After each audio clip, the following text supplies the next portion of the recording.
Oh, oh. Uh, so last we left off, you guys were traversing the forest slash swamp thing, in which the Hag Coven have made their home. Um, you noticed that while you were when you were closer to the city of Leoldori, the primarily elvish city, the woods had been more calm and bright and what you'd expect of a magical wood in nature. The further in you got, led by your new friend, perhaps, the harpy named or known as Vinora, um, the spookier and creepier the woods got, the more corrupted and blighted. And it's almost as if some powerful hags have been kind of fucking up the area that they're in. Meanwhile, the waters of the woods have been getting a little more viscous. The trees have been getting bigger, and various, uh, for lack of a better descriptor, Wiccan fetishes have been appearing in the woods around you, as well as some strange creatures such as a shadowy man sitting on a stump that did not move and visibly, but it was always seeming to face your direction, and a creepy deer that with sharp teeth that had its mouth split open. But we now find ourselves in the the swamp, the lair, we shall say, of the hags. Vinora has taken you through a 10-foot tall hedge of, you gather about 5 foot thick sections of razor vine in a roughly circular area. Uh, and when stepping in, one of the very first things that you see is that the hags seem to have made their home in an ancient tree. The hag's corruption has since blighted and killed the tree, and it looks like it's been hollowed out, turning the standing trunk into a fitting home and lair. Uh, Inside the gate, the stench of decay is awful. There's piles of rotting compost and a narrow trod path that winds through kind of muck covered grass towards the standing trunk of the massive dead tree. You can also see a little garden off to the side, the one that Lish had seen in his scrying when he reached out to Neraphine for the second time, and with some oddly bright flowers, some cabbages, and some pumpkins, along with a single lonely scarecrow standing near it. Um, Let me make sure. You can also see um, a along this path a small chicken coop with a few chickens out front and even more inside. Um, Sprouting from the spongy ground beside the coop are some strange mushrooms. Uh, you can also see that a group of misshapen, unhealthy-looking gourds grow in the small garden across from the coop, and a pair of large bovine creatures can be seen tied off ahead near the petrified trunk of a large tree. And Vinora, at this point, has landed on the ground, and she is walking down the path as opposed to hopping from branch to branch as she had been doing before.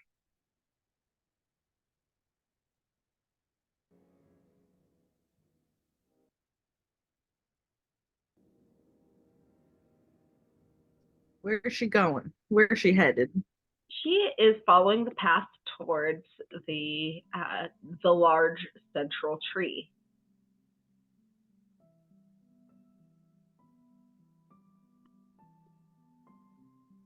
Well, I suppose we should go find our host. Keep off the grass, as it were.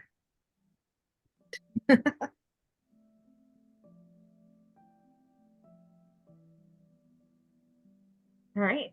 And this path, as I mentioned before, it's well worn and kind of muddy and spongy ground in some places. Every now and then you'll step on a spot and it will kind of squelch as you step on it. It's not the fanciest place you've ever been. Is what happens when you try to fill holes with loose dirt.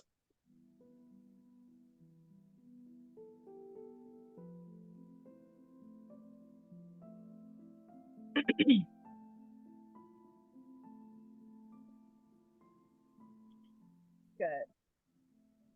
So, and like take Lish's hand and follow behind him. It's a little hard to hear you. Your mic's a little underwater. Is that better? Yeah, it's a lot better. Much better. Okay, cool. Yeah, Demir is just all I was saying is that she is going to take Lish's hand and follow him. So All right. Aaron's gonna stay in front of everyone. At the very least, like kind of, diagonally in front of Demir and Lish. looking around the farm, I assume there's a lot of magic popping off. Oh yeah, you can see transmutation has been used to help the plants grow. You can see a lovely little altar with conjuration over here. Bones. There's let's see. I would say there's transmutation around the scarecrow, the chickens, and the cattle. The magic mushrooms you can see back here seem to be kind of shifting with different magical auras. Cool. I am going to note all of that and stay on the path. Mm-hmm. All right. As you can approach the large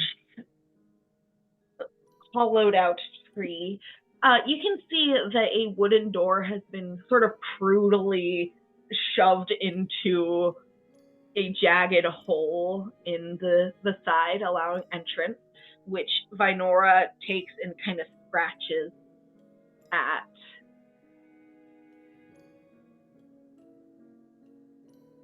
Unless there are any conversations that would like to be had prior to your entry.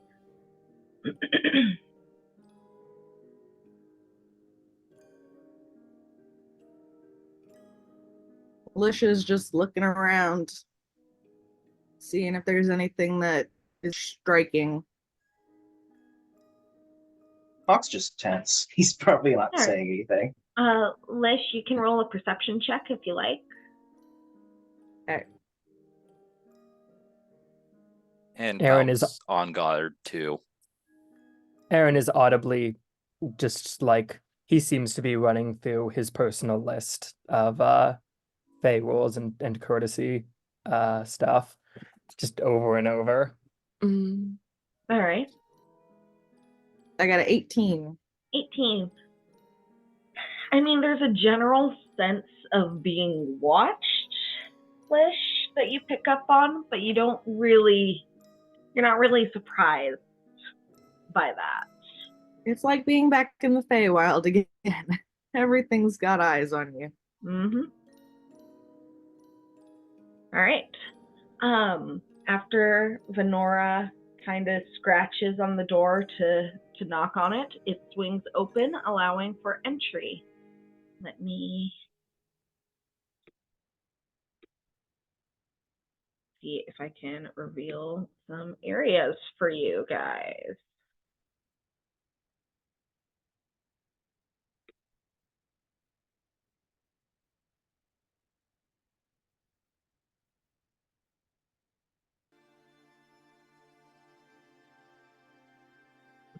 All right, give me a sec. This is how it is with Bearskin oddly roll. shaped rooms.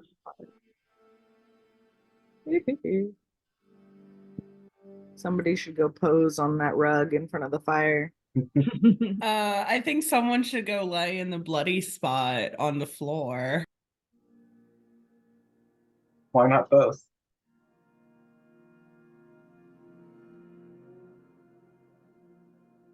I would think Voltron would have like a diagonal fog clearing option at this point. You know, it would be nice. And maybe, again, that's a thing for people willing to pay for this, but I'm not. She's very in the feng shui of like blood to the east, goo to the west. You know, it's very properly cycled. Technicolor carpet. The energy to the really south. flows through this room in a very organic fashion. Well, wait till you hear the description. Feel it- You know, Sure, if that the bag organic lines. includes rot and mildew and the decay of all life. I mean, that is organic. So, the central chamber of this massive tree is massive. 3 wooden doors spaced around the chamber connected to, based on what you saw from the outside of the tree, some smaller rooms. The most prominent feature of the room is in the very center is a deep well that seems to be covered in a layer of pond scum and rotting leaves. There is a bookshelf along the chamber's right wall that is filled with a text in Odyssey.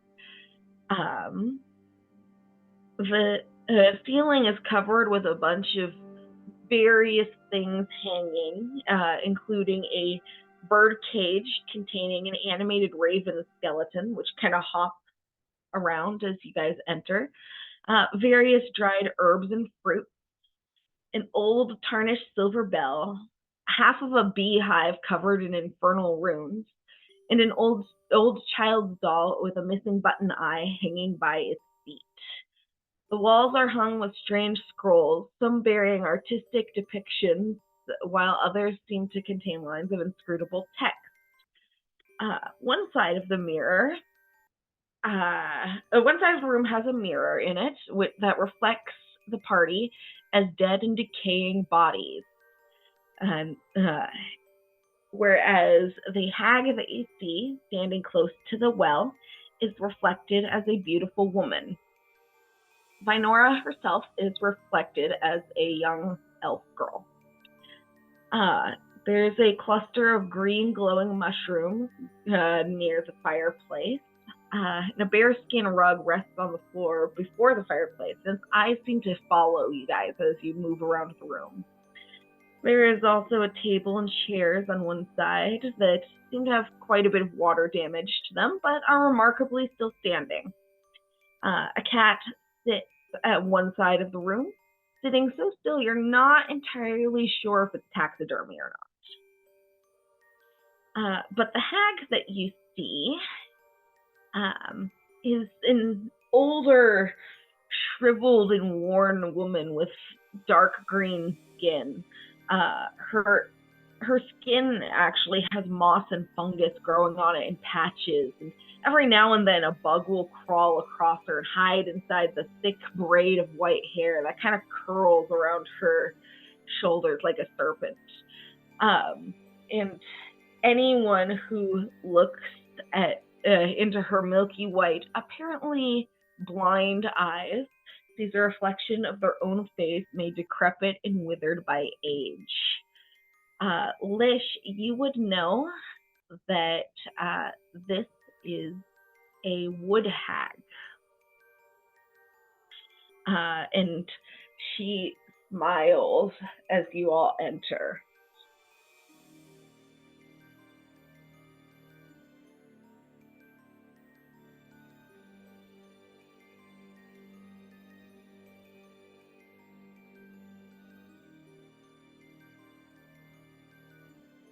My computer is lagging like the Dickens. Just give me a second to do anything. You guys go ahead. Aaron's gonna go in. Yeah, what time is it? At this point, Vaguely. it's close to sunset. Okay. Then yeah, when Demir enters, she'll just, good evening. Aaron, good day, madam. It's been a while since we've had guests here. We're told to expect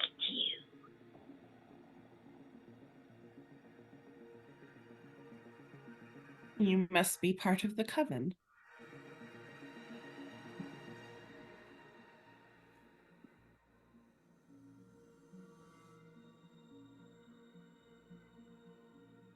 If you said something, I didn't hear it. For some reason, the mic isn't audio. He just said, I am. Cool. What is your name? You can call me Gyrona.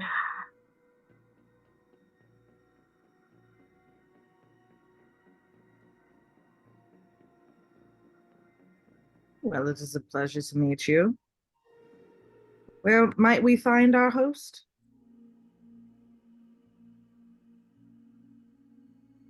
She kind of takes a step back closer to the well and opens her mouth, and a bug crawls out of her mouth and into her hair. And she releases a loud, sort of shrieking sound.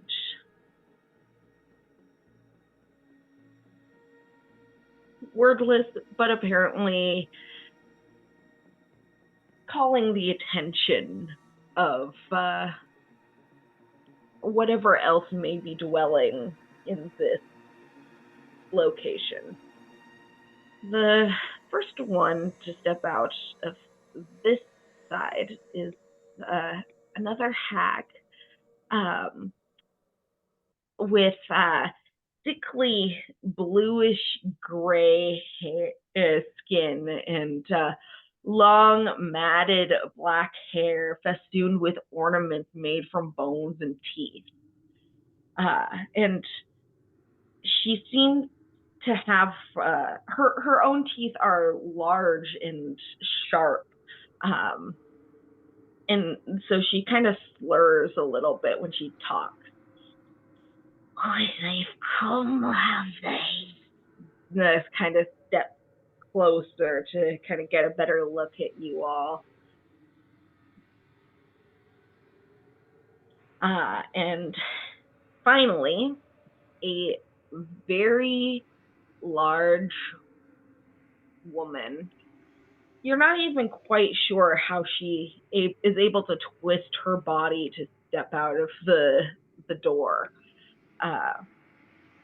But you see the woman that a few of you saw through scrying, with long unkempt hair, pendulous breasts, and long claws, reddish brown skin, unnaturally so, and long pointed jaw, high cheekbones, and something like exaggerated elvish features and glowing eyes. Her mouth unnaturally curved, like she's constantly smiling, showing her pointed teeth, wearing a tattered loincloth and a heavy, tattered green cloak, like it's been worn for many years.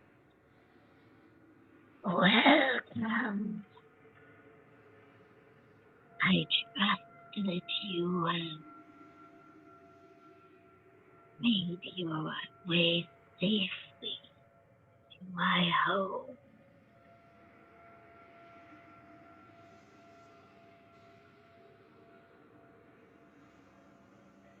Lish will just kind of pipe up and say, Neraphine, it's a pleasure to meet you in the flesh. Our journey was quite straightforward. Well, I did send various symbols to ensure your protection.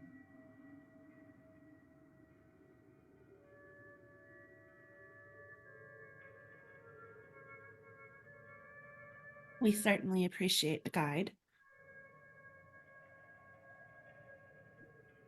And at this point, Vinora steps forward, and Neraphine nods to the hag over here, who reaches in her into her clothes and pulls out a piece of raw meat, which she then tosses to the Harvey. Vinora catches it and takes it and moves off to the side and begins to gnaw on it. It's very odd kind of seeing that in the reflection of the strange mirror over here. And as I mentioned, all three hags are appearing as beautiful women.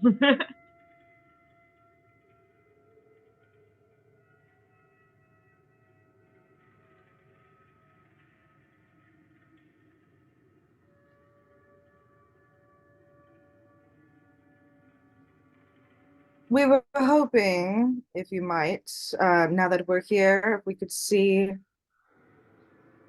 Demir's mother. I'd like to check on her condition right away. I expected as much. Right this way. And she moves over to the bookshelf, actually. And does anyone move closer? Yeah. I mean, Yeah. Okay. Falk is being very much aware not to let anyone kind of be too far by themselves.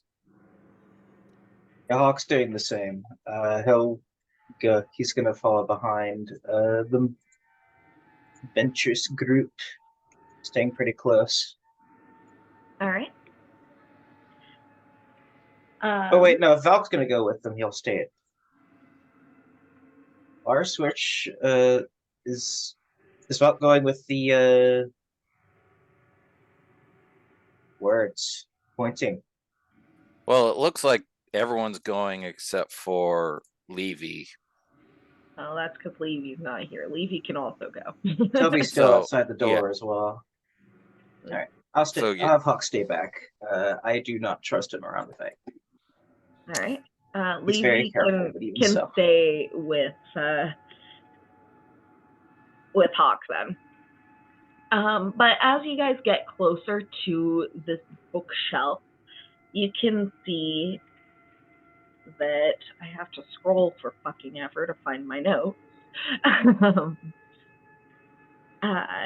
You can see that there seem to be claw marks on one side of the bookshelf, hinting that it can be swung aside to gain access to whatever may be behind it. And as such,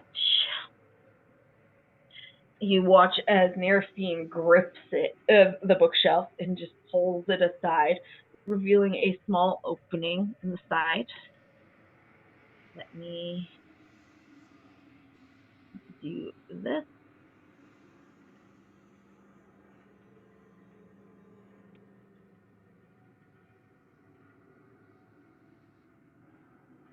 And Demir, you can see a younger version of your mother, as you had seen her in your vision, resting on an old elvish bed with roses growing up around her.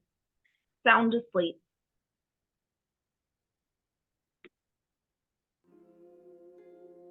Whoa. Oh.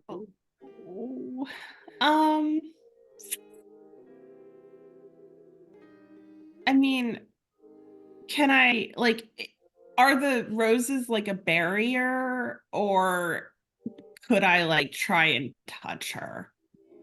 You can reach through the roses if you like to try to touch her. They're, as I mentioned, they're kind of growing around her, but they're not necessarily blocking her.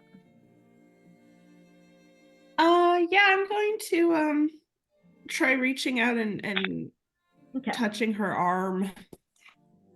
You See take if I can. 1 point of damage as one of the thorns pricks you as you reach her, but you can touch her without any real harm. She's warm and alive. She's just sleeping.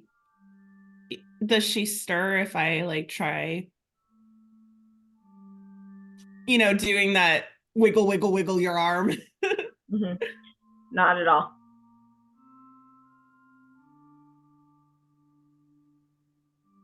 I'm going to look over at the hag and just. What sort of spell do you have her under? Neraphine If just this is your smiles doing. and does not say anything. I make her jagged, pointed teeth. Can I make an Arcana check? Sure, make an Arcana check.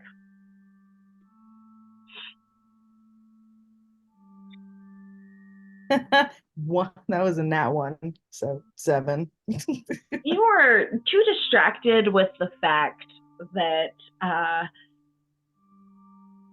you are here meeting your mother-in-law for the first time. She is seems to be about the age of your wife, maybe a little younger. Lish going into the room and sweating like, oh god, the first time meeting the in-laws. Oh no, wonder if I should ask for for family permission or not. Oh, knees knocking. Aaron is gonna just investigate the roses and try to see what they are. Roll And I a guess nature if there's check. anything weird about them. That is that was pretty nice. 22. 22. So these are, let's see. These are known as Rosa Chrysler Imperial roses. They're very fragrant, and they're nice. They're roses. They don't seem magical in nature or beyond the fact that they are apparently growing around this woman. Yeah, Aaron will say out loud, not necessarily directly to the hag, but just kind of I'm like, these are a lovely cultivar. Thank you. I do this. My garden, the things that grow there. Saw Any- some of it coming in. It seems quite wonderful. Like, after a wonderful garden can be when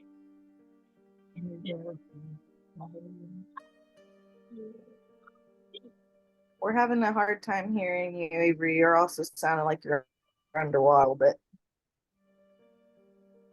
She's the water hag. Mm-hmm. Well, you'll have to find the boat for that with the hag, the hag pirate. Neraphine was simply accepting the compliment and saying that she has worked on her garden for hundreds of years.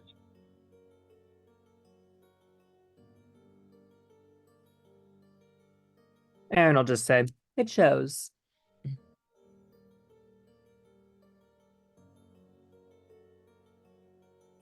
Is it just the three of you here? I had thought that your coven was a little bit larger than this. Just the three of you. I have no need for any further.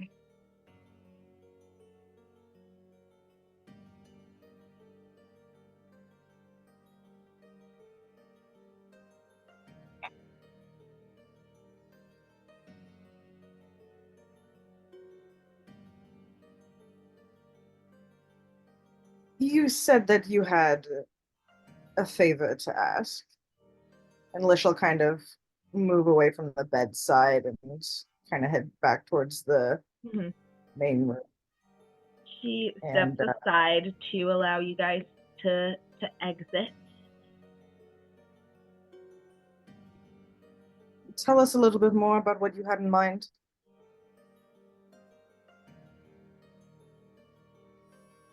My sisters and I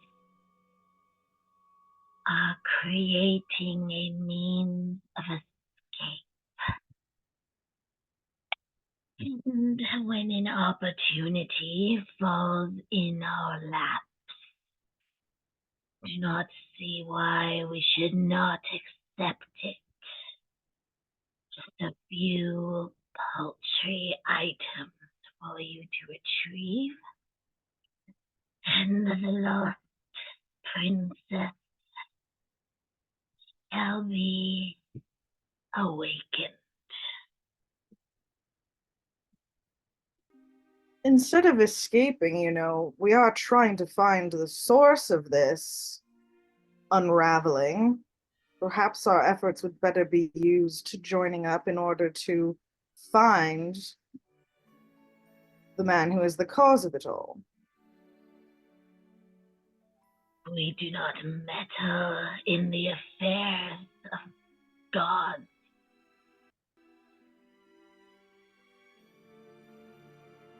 Even when it destroys all of the fun, all of the planes, put yourself at risk.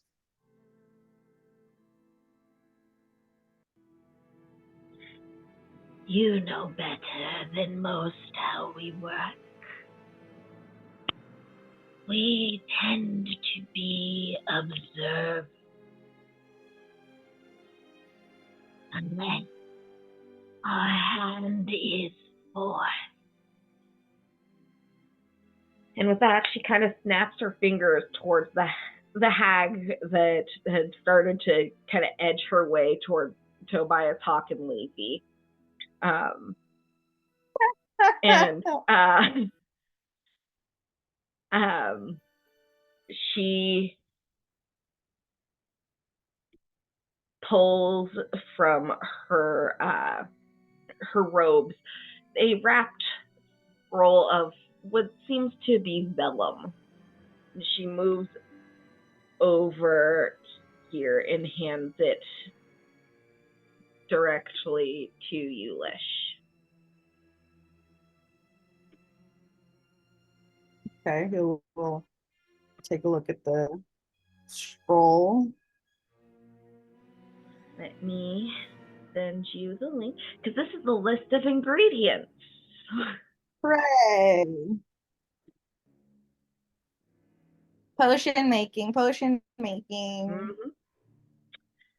Mhm. So excited until it says it needs a human ear. They can get that just fine on their own.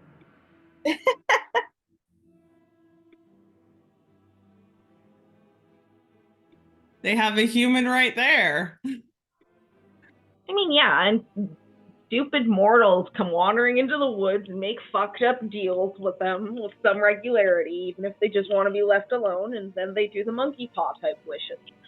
So, you know. Lish kind of looks at how this is written and he's kind of like, oh, he kind of seems a little excited at how obtuse you. it is. I am a poet.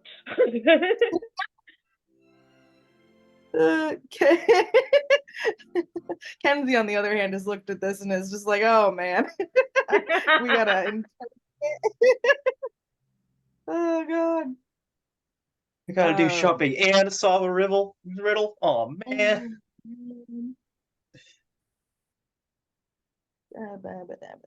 Okay.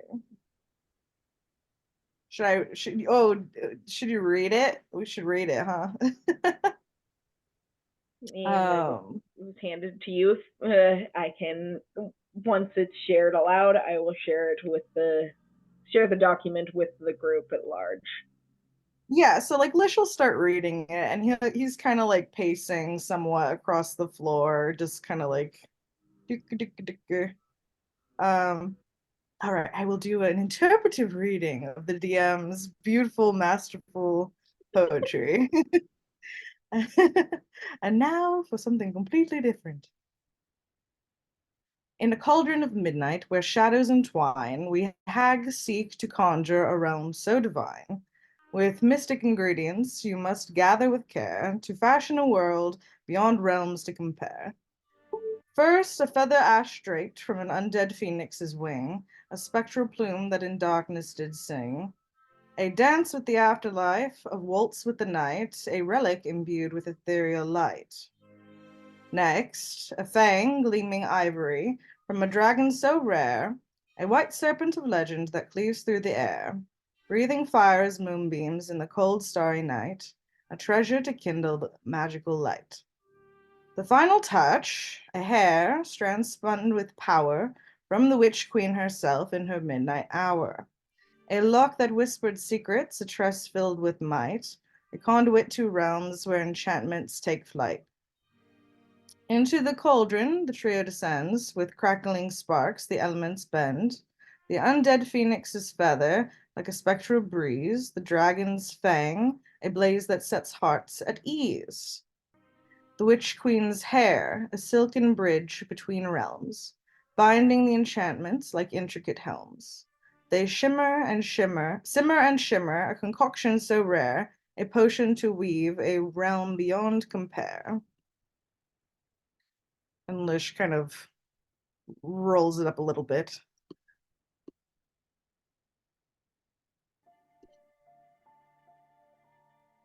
Can I make a insight check as to which witch queen she's referring to? This would be an Arcana check with advantage. Oh, I got a 19 both times, so 25. All right. There is an archfey in the Feywild known as the Witch Queen. She was allegedly once a mortal woman, but had gained power and eventually ascended to become an archfey herself. She tends to be something of a hermit, but also very helpful. She resides in the Feywild. You're fairly certain this is who is being referred to here. What part of the Feywild is she usually in? To your knowledge, she tends to hang around near the Autumn Court. Mm-hmm. Okay. He looks at their host and just like, this is quite a list. And it only makes one. Enough to protect my sisters and I. We have already gathered most of the ingredients. These are simply the final things needed. I must applaud your artistry with this writ.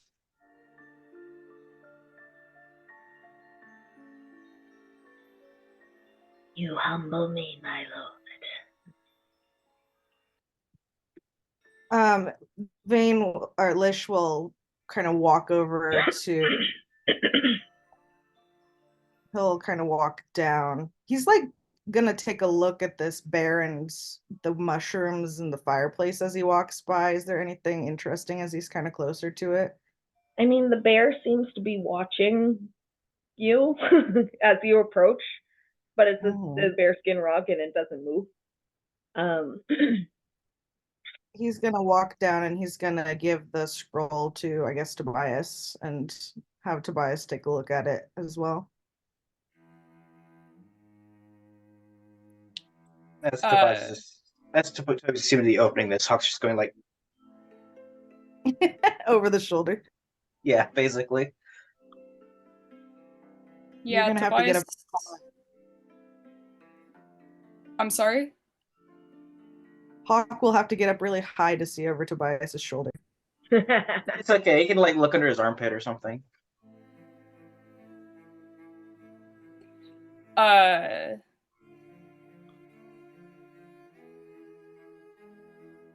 Tobias will be looking the list over.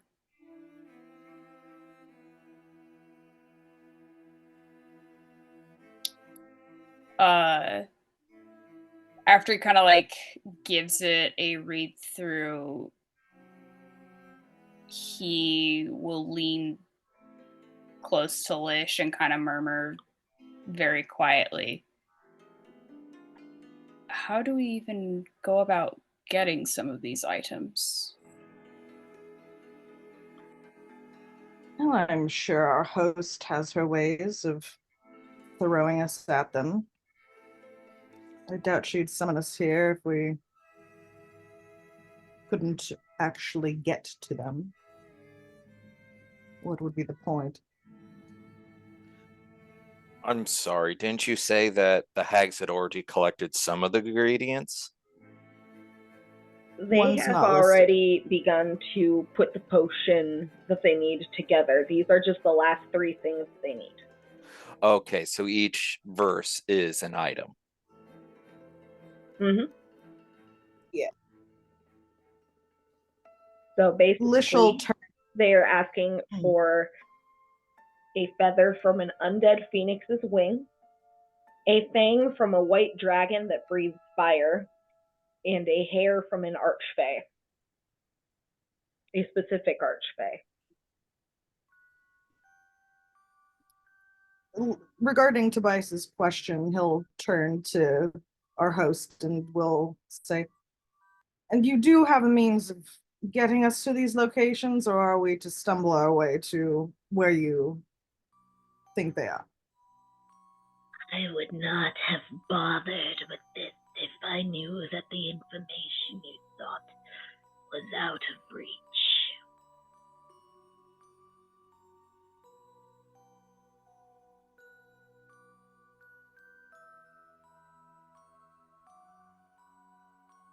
So do you know where these things are, where we could find them? Any even general idea? Demir, are you still like in the closet with your mom? Or The room where it happened. The room where it happened. Yeah, actually, like she does stick her head out, but she is like staying. She has her arm on her mom and is just kind of poking her head out. Like, do you plan to tell us where to go, or do we have to do that on our own?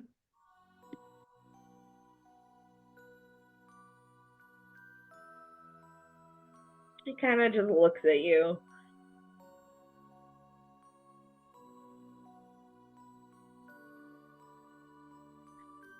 On our own, then.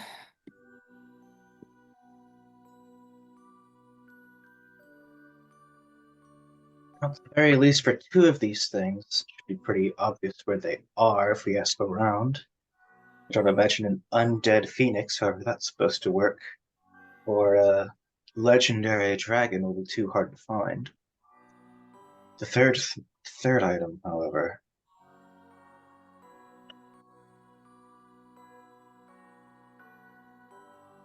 I've heard she's relatively nice.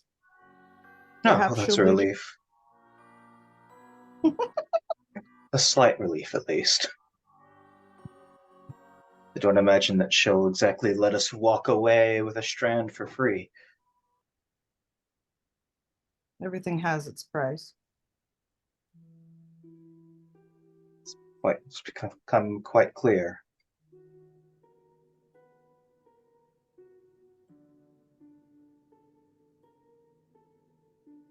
Well, can we receive a tour of your home before we're on our way, or are you wanting to have us out and on our task as soon as possible? Neraphine looks mildly surprised, but she nods and kind of gestures to the 3 doors with her long clawed hand. And Where would you like to begin? I do not even know where to start. This room is quite massive, or the rest of the room is just as large, aside from this bedroom. Your choice.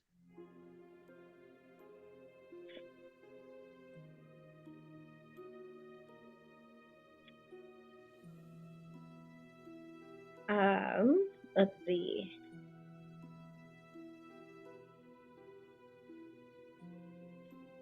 Gyrona is going to step closer towards this door and open it, and then step aside. And as the door opens, you can hear like a horrible, loud, shrieking yell come from within.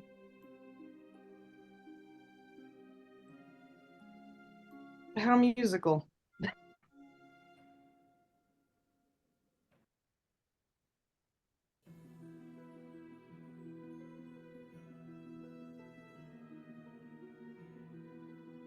Is it just like black in there, or? Yep. It's just me waiting. You Sorry. can see that the creature that yelled seems to be some sort of fiend trapped in a salt circle, and it is pissed off and mad and pacing in the very small section it has. And it seems like it's been there for a long time, just based off of the frustration you are getting from this creature. And the chair that is pointed towards the circle, so that any of the hags could sit and talk or even mock the fiend if they so chose. You can see various mushrooms growing up from the floor, and as well as that cage of rose spiders that you saw before.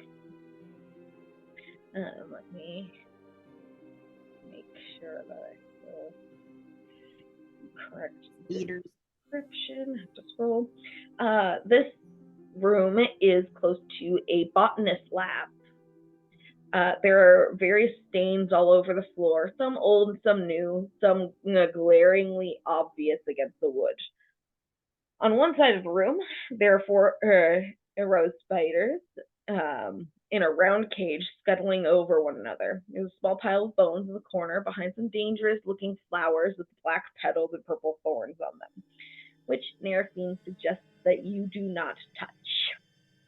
Across from these flowers are some roses growing that look somehow too vivid with their redness. These are the vampire roses you guys saw before and when you tried.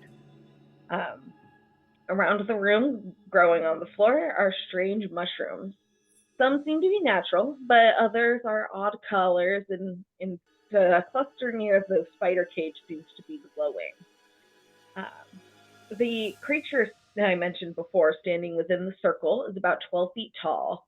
Its skin is covered in dull, reddish-brown scales, and its massive wings are folded against its back, making it look like a cloak.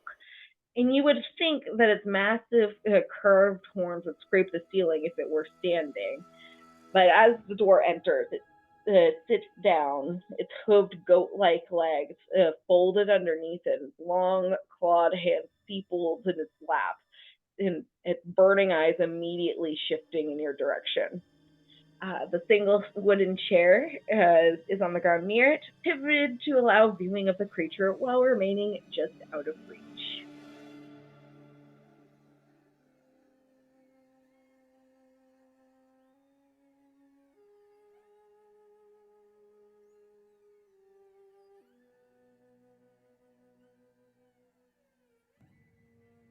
When Demir heard the like horrifying screams of the abyss, she's going to come out of the room and be like, what the fuck?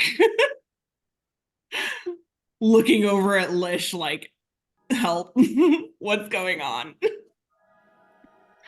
Just some daytime ambiance. Sounded like a scream of frustration. Ah, something I'm very familiar with. Demir like peeks in at the fiend and just You're like standing oops, on the hag. I didn't mean to.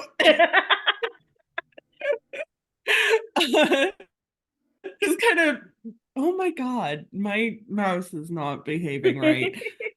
Just kind of look at the fiend, look in the room, and just like kind of wave a little and then look over at Lish. Like,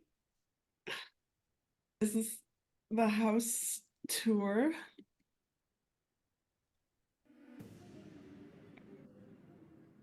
Neraphine nods at Gyrona, who steps into the room and starts making her way over towards the vampire roses.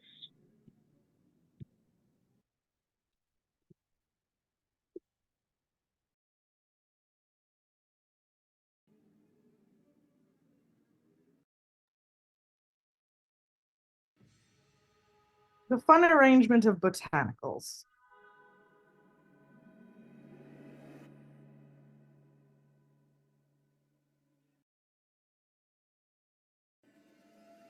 Just a second, I have to scroll a long way again. This is the problem when you have so many D&D resources. But you can see Gyrona picks one of the roses and just offers it to the party.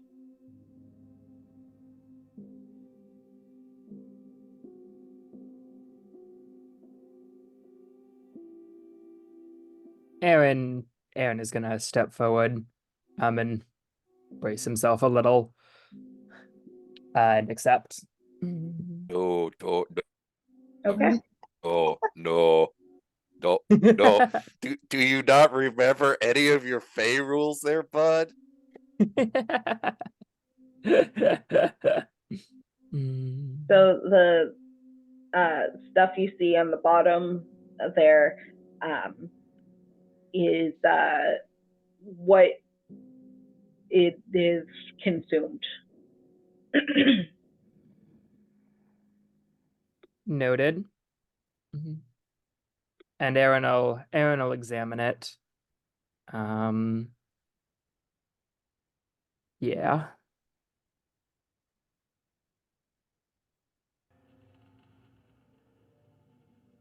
All right.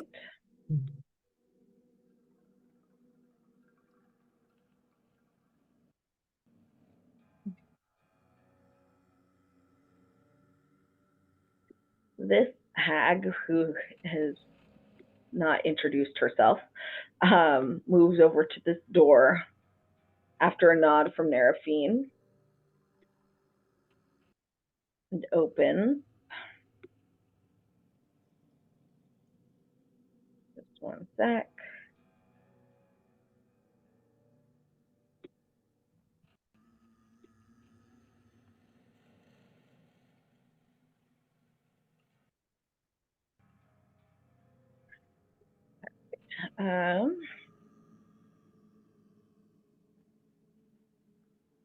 This room, you can see,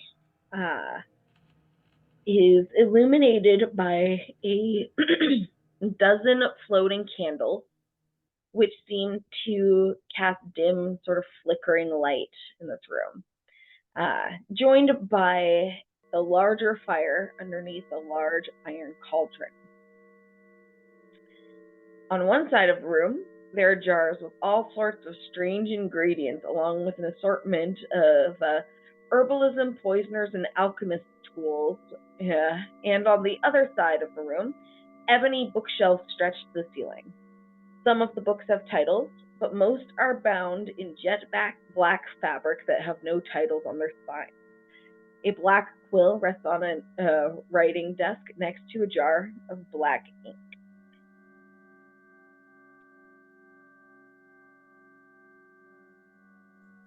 Falk mutters good things. Sniv isn't here.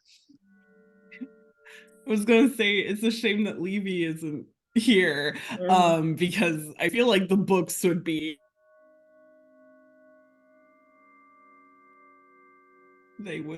be her jam.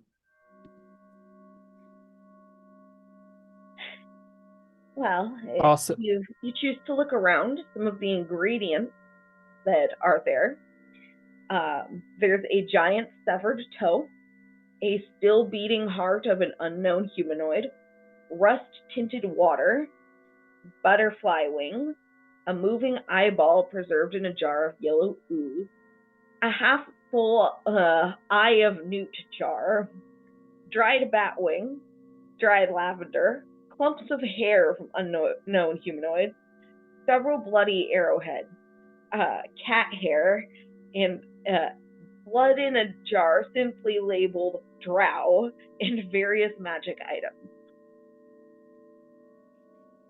Why'd you they have mustard in their brew area? Mustard's still a plant. And it's not necessarily like the sauce and condiment that we're aware of. Mm-hmm. I know. Okay, fair. And then the books that you can see have titles. Well, there's a scrap of paper that just seems to be stuck between a couple of books. One known as The Duchess of Retribution, Kingdom of Ghouls, Thingazard's Night Balloon, Lord of LaRue, The Alchemical Genius of the Lady Baritzi, The Shadow Dark, a Theory, and The Bard and the Beholder.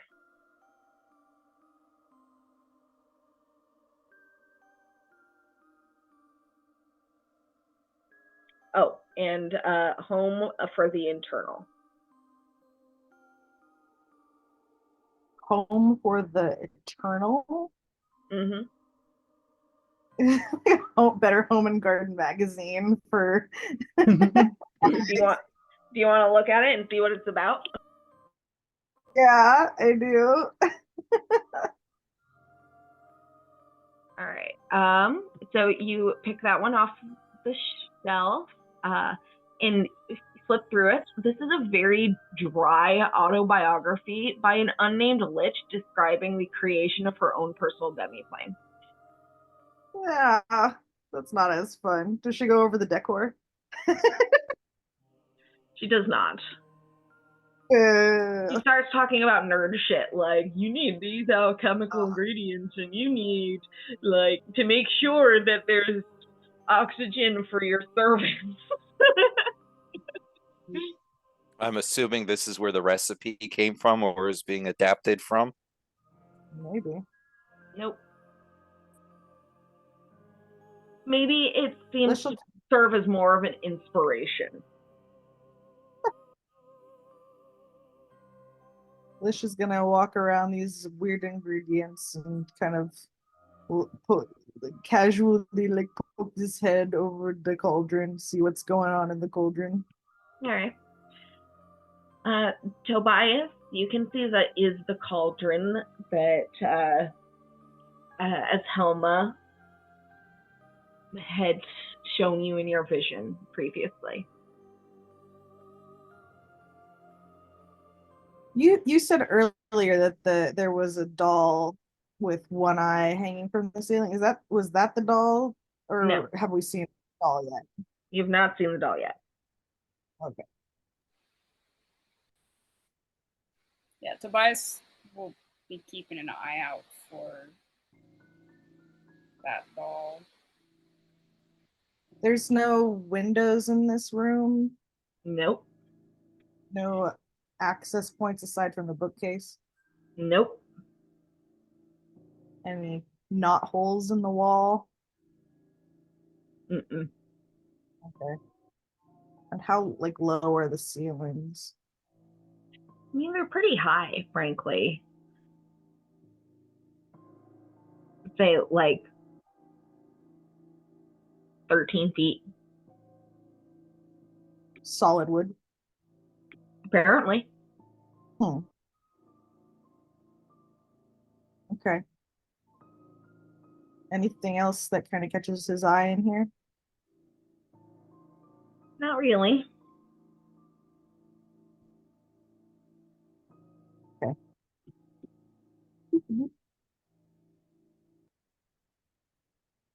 Fascinating work on carving this entire tree out, and the tree still lives. The tree died long ago, close to the time I made my home here. Before or after you made your home here? Before. It is quite something, a tree. I picked it myself.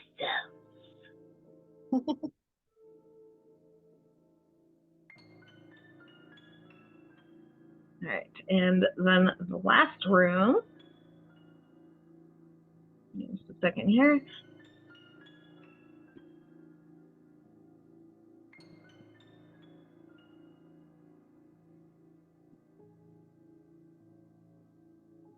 The largest of the adjoining chambers is a somewhat clover-shaped room that contains the space where the hags sleep. Neraphine's bed space has a filthy bed, a simple wardrobe, most of the clothes inside that would not fit the hag in her natural shape, and a small nest for Vinora. Marionettes hang from the ceiling, which you can jostle or not if you so choose. But there is also... Jostle? Huh?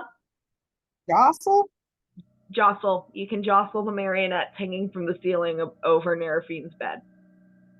Terrifying. He's not going to touch anything if he can help it.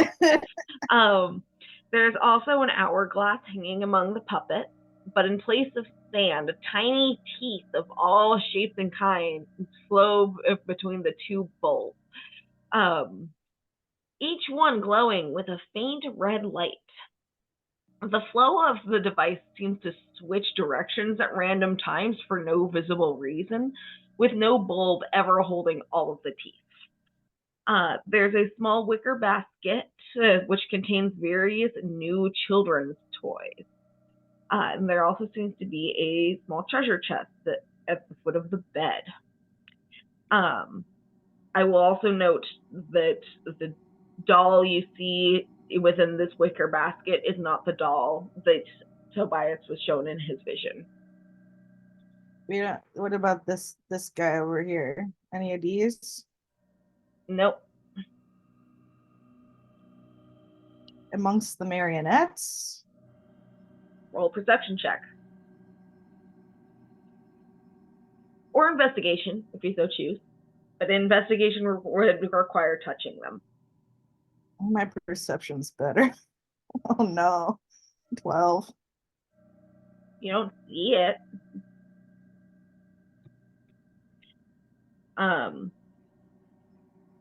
Okay.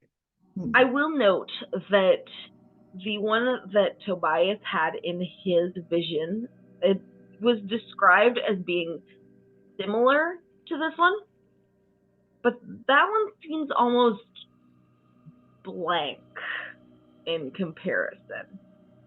Like, this one doesn't seem to have any strong features associated with it, whereas the one that Tobias had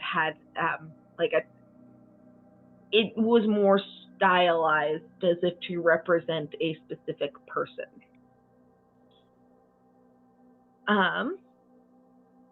Gyrona's bed space has a heap of old, somewhat musty furs. Sticking out from among these furs, you can see an old journal sticking out from between them. And then the third hag's bed space is an old empty bed frame that has several moldy pillows kind of piled in it, and a small stack of books next to it. Most of the books are too old or moldy or water damaged to be read, and it is clear that they're just being used as a nightstand.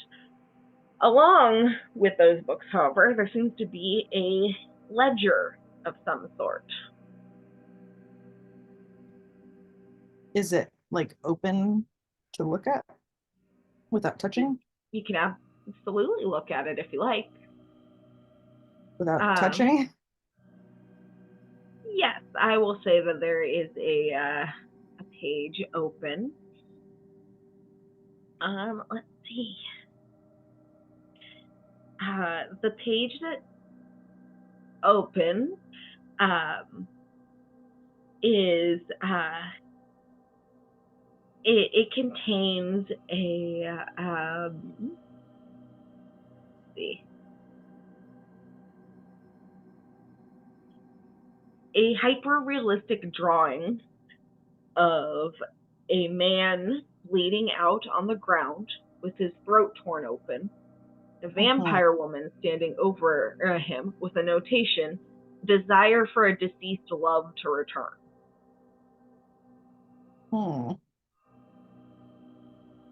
Interesting. Well, okay. Noting all of the like toys around here, some of them new, some of them not. I mean, most of them don't look like they're blanks for like voodoo dolls, right? Like they look like they're just kind of toys or. No, they look, most of them will just look like toys. Okay. Perhaps toys that were lost when someone wandered too far from home. Perhaps toys that are used to lure people away from where they're supposed to be.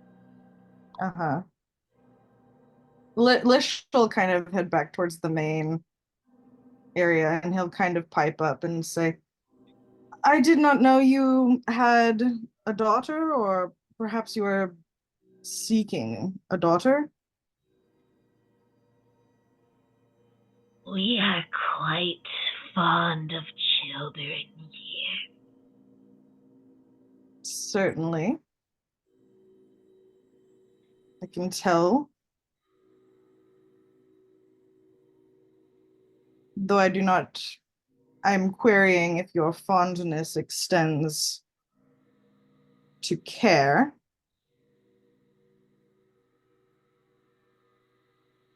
For the moment, the one in my care is Minora. If the universe, the planes as we know it, are not destroyed, I will have another daughter someday.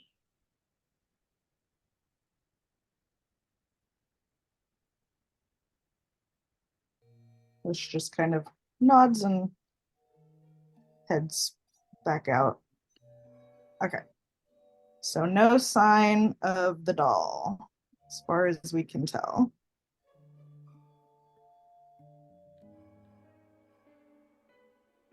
I completely lost my train of thought earlier.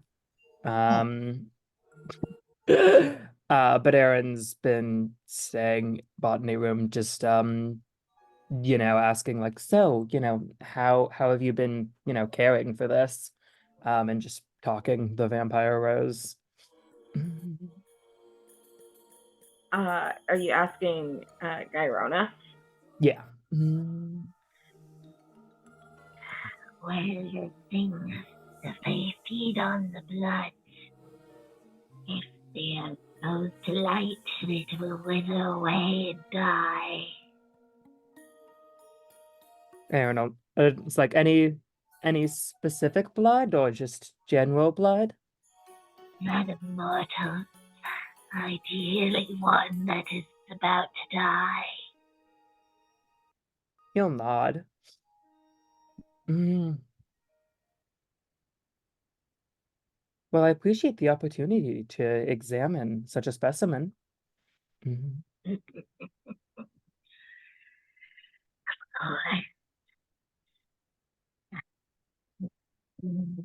He has commanded us to treat you guests with the utmost respect.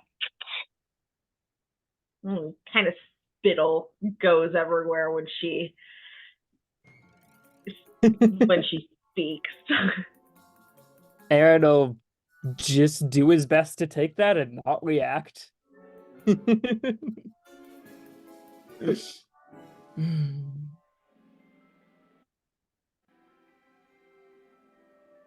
Well, the reception has been quite friendly.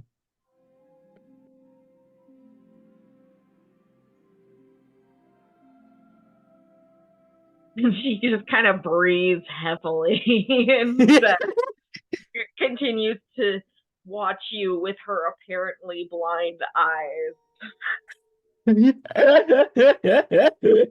Yeah. Aaron, are you planning on keeping that flower with you? Are you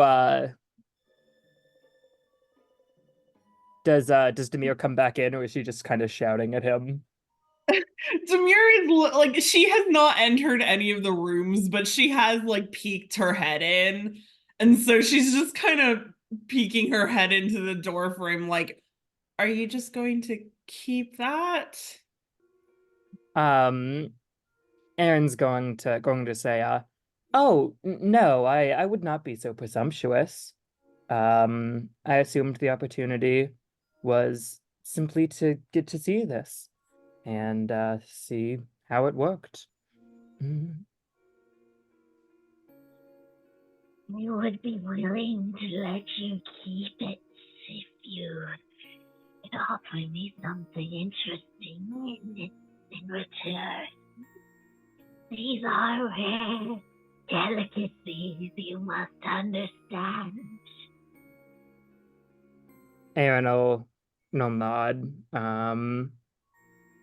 And let me check if there's anything Dove feels like he could trade, because I want it, but Aaron is very much not planning on keeping this thing. Well, I have a lovely little list of things that you really wouldn't miss that could be potentially traded. Hold on. I have to scroll down to find it. Did she say that this thing withers and dies in sunlight or direct light? Yeah, I believe so. I don't think keeping a blood rose that dies if the sun looks at it funny is a good idea. Yeah, Aaron does not want to take this. Yeah. Aaron felt like it would be rude for no one to have taken up the offer, and that he could easily parlay the offer into being able to examine the rose as opposed to getting it. He did have a game plan here. Whether or not it was a good game plan is up for debate.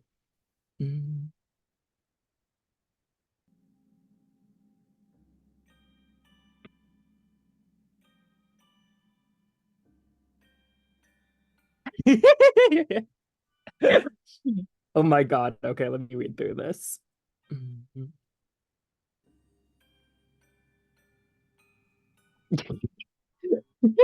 Alk's just watching all the hags with like her face that's a combination of like disgust and like trying to keep it in check, but it ain't happening. The third hag, the one with bones in her hair, starts kind of edging towards you, Bulk.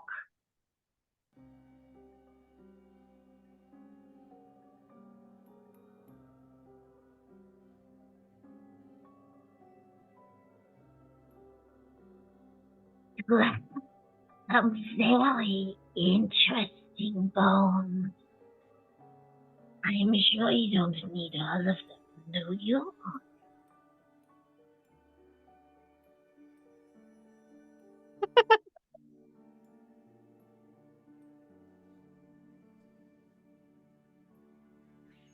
Valk just kind of head kind of goes chick chick chick chick and just smiles with her own predatory teeth.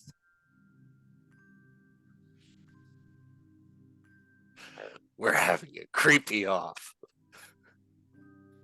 Doesn't seem intimidated. She's just smiling at you, and she's a little close for comfort. She doesn't seem to have an awareness of boundaries. And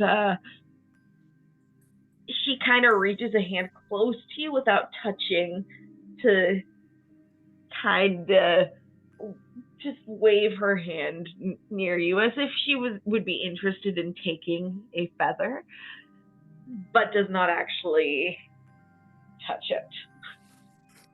Well, she is without feathers at the moment. Mm-hmm. You get the impression that she can see right through your veil.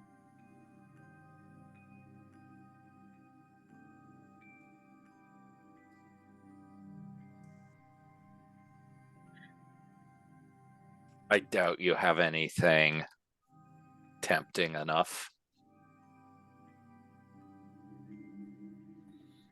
That depends on what you would like.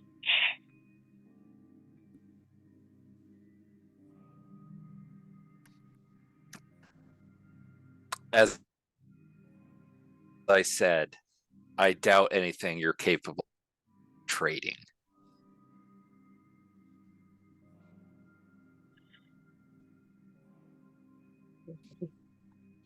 Fine.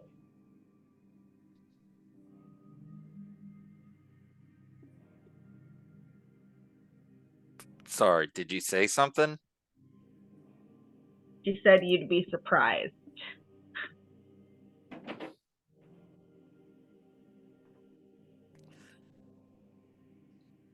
Valk just kind of quirks an eyebrow.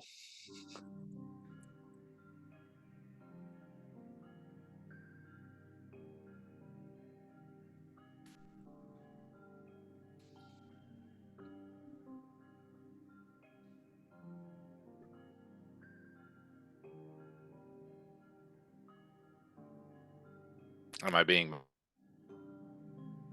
messed? She's just looking at you at this point. Something ending there. I just saw the Archmage message. That's fucking cursed.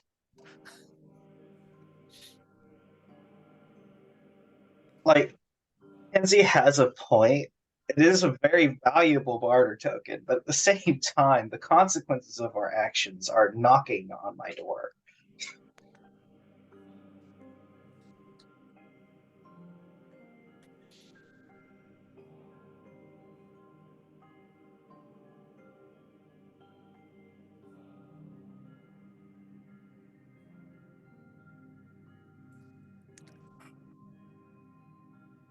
I guess Valk's just having a stare down with a hag since the hag isn't initiating negotiations. She is just standing uncomfortably close to you and staring at you and smiling with her, like, at least inch-long fangs. Lish will pipe up at that point and just be, Valkyria, you really should watch yourself, or you might step away from that conversation with at least one of your bones missing unintentionally. Valk nods and just tunk, tunk with her spear as it starts glowing. Interestingly enough, you notice that your spear isn't glowing as much as usual.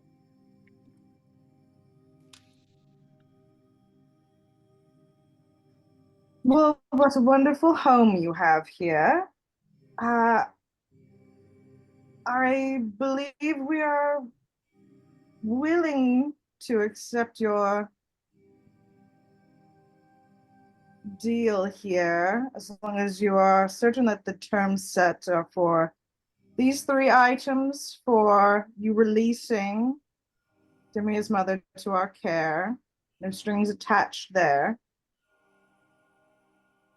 You give her to us to begin I with. would even be willing to wake her for you once the items are retrieved. Yes. Freed, woken, no other source of strings attached to her, of any kind that you or potentially others may have placed. That seems like a fair deal to me. And we walk out of here once our term is closed under your full hospitality. I am a gracious host, am I not? You certainly are.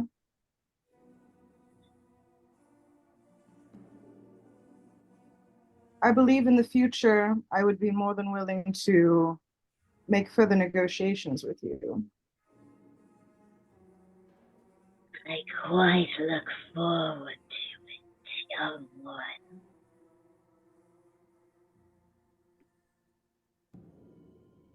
Lish looks at everybody and is just like, well, friends, shall we see where we end up? I suppose we'll have to.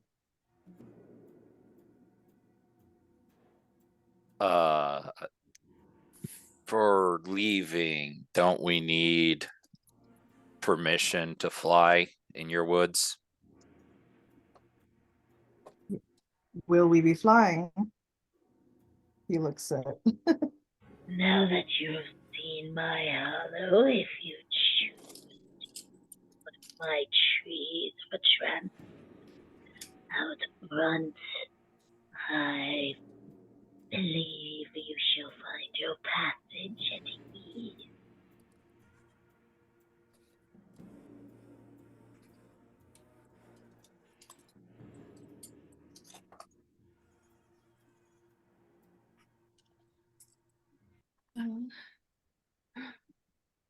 Demir is going to look over at Lish and the party and just like, if that's it then.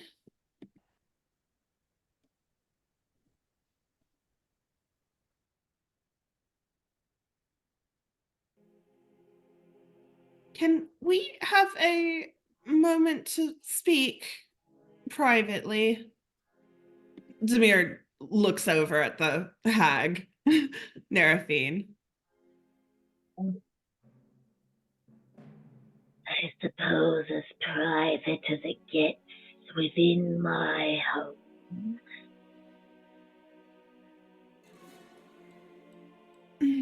So not at all. She beckons the other hags towards the room. And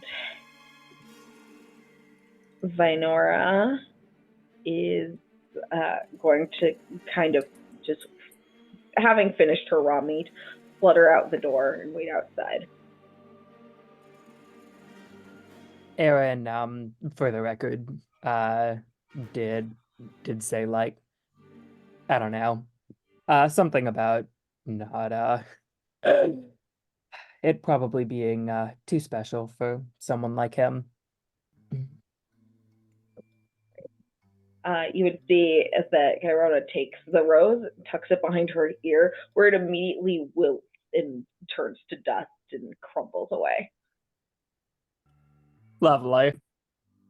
Makes a kissy face at you. Just fucking cursed.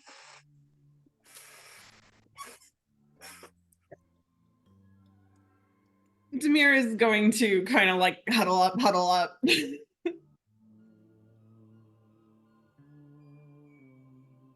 And once we're kind of all in the huddle, just like looking at everyone like, how the fuck?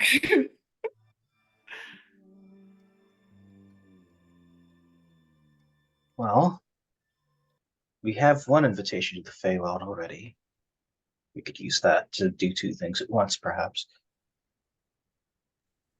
Dragon, well, we killed one before. We might not even need to kill it. Perhaps. The Phoenix is probably the only thing we'll absolutely have to fight. I'm not even sure how a thing that's reborn constantly can be undead, but I've been surprised before. And I don't fear the undead. Do we... Where would we even find such a thing? I imagine that an undead Phoenix would be the source of no small amount of rumors. And aren't you acquainted with the head of necromancy at the college? DM, was I mistaken in interpreting what she was saying as she knew where these things were to find and that she'd help us get there? That's what she said, right? Or did I She misinterpret? said that the knowledge you need to find these items is within reach. Okay. Okay. Do we think perhaps Varhasa might know? Perhaps. It's probably, again, these two of these things are, one of them's quite literally written as being legendary, so I don't see why people wouldn't know where it is. Or at least know its rough location.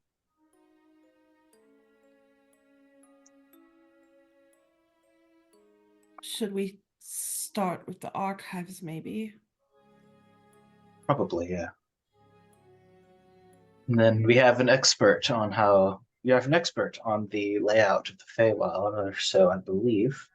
So finding the Witch Queen shouldn't be too much of a problem either once we actually get there. Feywild having a Assuming- layout is a bold assumption.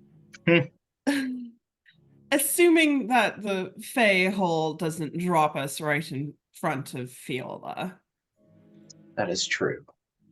There's also the possibility that, like this hag and others, she might have some attachment to the material plane still that we can use. Can I make like an insight check to see if I don't know, can get any vibes off of what the hag said as far as what in reach means? Like in reach, like maybe here at the house we have missed something or more. We roll an insight check.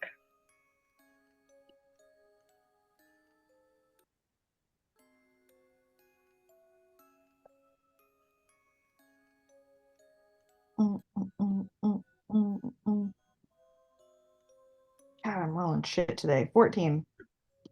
14. You get the impression based off of her words that she is referring to the fact that she's probably been keeping an eye on you guys for a little while and knows that you have access to people and places with knowledge. So somewhere like the Arcane Athenaeum, where Varhasa is, would probably be a good bet.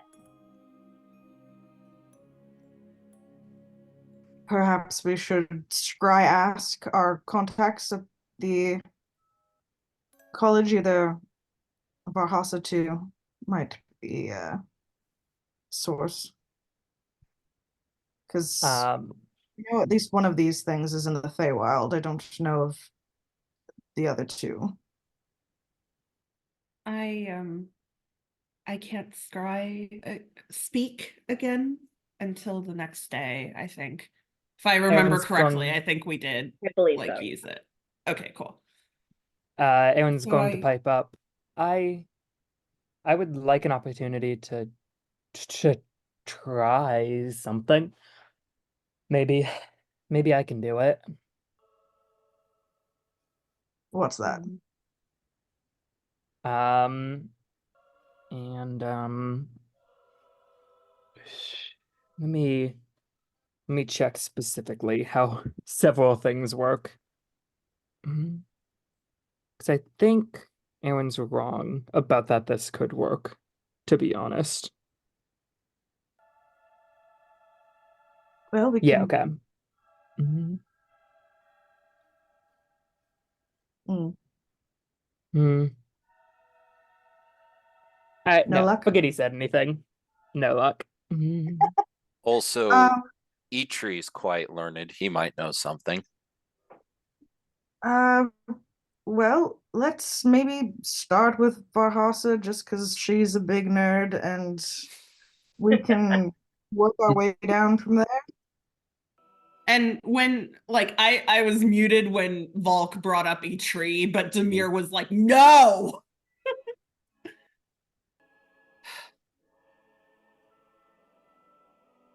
He's just a child. We're not involving him in this. Demir, he's older than I am. He is a child. He is my little brother. I am not involving him in this.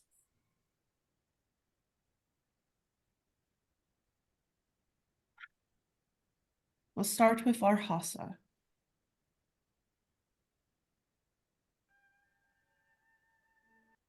We Okay. need to rest here, or No, we are not resting here.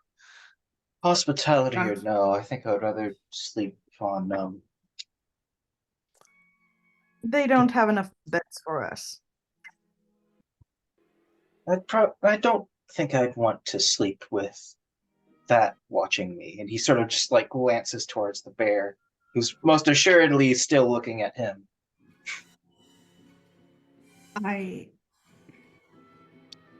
What I was asking, Demir is going to look over at Lish, is can you get us out of here today? I should be able to. Let me just double check my spells. Wait, we're going to Opius. I can get us out of here. Never mind. Well, yeah, but Yeah. yours Yep, is teleportation, right? But I can do tree stride, or yeah, tree. Teleportation Walk would bring us through- quite literally right to Varhasa. Yeah, I do have teleportation circle, which would get us right there in her home. Whatever you would like to do. I do want to take a look at the wonderful scenery around the tree before we head out. She needs some time to Well, it draw the takes- circles or something, right? Yep, it takes Sure. about 10 minutes, so... Plenty of time. To our gracious hosts, Lish will kind of call to the hags.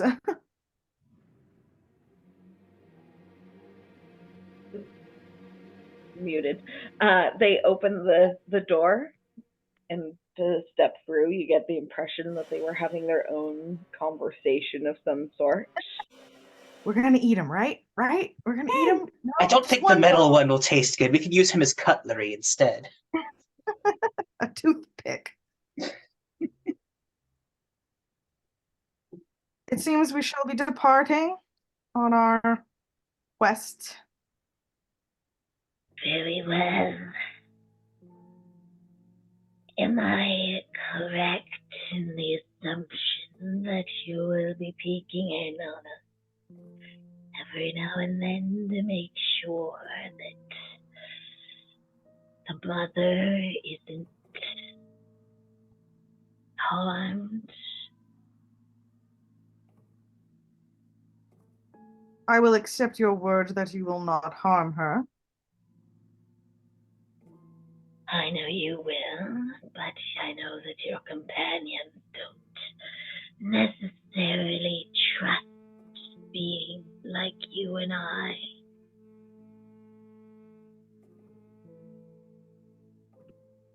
We may just to check in and chat, if that is not too intrusive. Very well. Best of luck in your search. Lish will kind of do a little bow and start herding everybody out. Bulk does not need to be herded. He is out as soon as he hears we're leaving.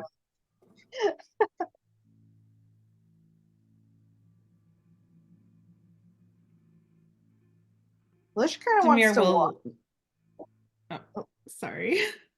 I was just going to Lish say, wants to kind of Demir. walk and see what this little thing over here is before they head out. Sure. That is a stone altar, seemingly carved all from one piece, for various rituals. With there's bits of bones stuck to it, and also dumped in the small pond in front of it, and some lovely blood splatter. Wonderful. Okay, sorry. Demir is just going to give like a similarly polite bow to the hag, and like look over to the bookshelf door where her mom is for just a moment, and then is going to head out and find a clear space where she can start drawing the teleportation circle. All right. Aaron curtsies and then wings up the rear, like not obviously looking back, but just keeping his guard up behind him. Okay. Is there any further exploration you guys would like to do of this area?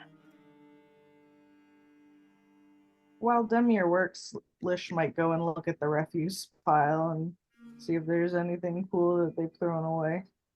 Roll an investigation check.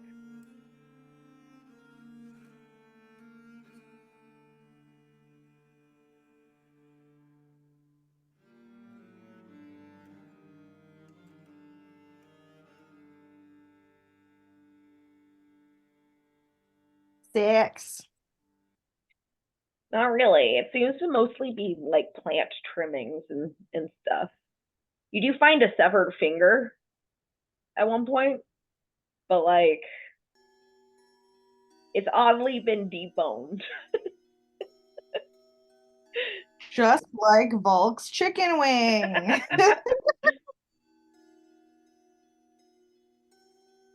All right. Abbreviated. Lish comes around to where everybody's gathered and is just like, all right, everybody, check yourself for your bones. Make sure that they're all in the place they should be. Foxer just like looks at himself and then like shrugs. Aaron's just Even patting more- himself down. If anything, I should be checking for extra bones. Check yourself for parts. Well, everything's still moving as it should, so I don't think anything's missing.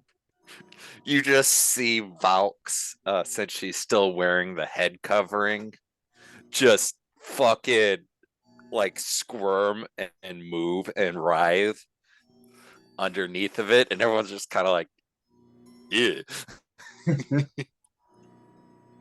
And just thumbs up. All right. No bones have been taken yet. Yet.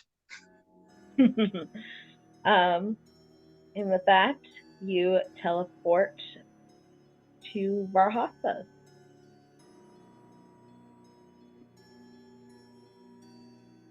Surprise! Like the moment that we land, folks, like, Knock, knock. fucking hell, hags. Ugh.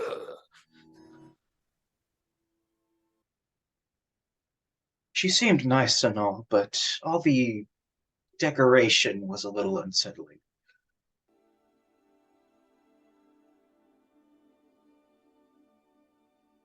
I wish we could have gotten her out of there first. I do too.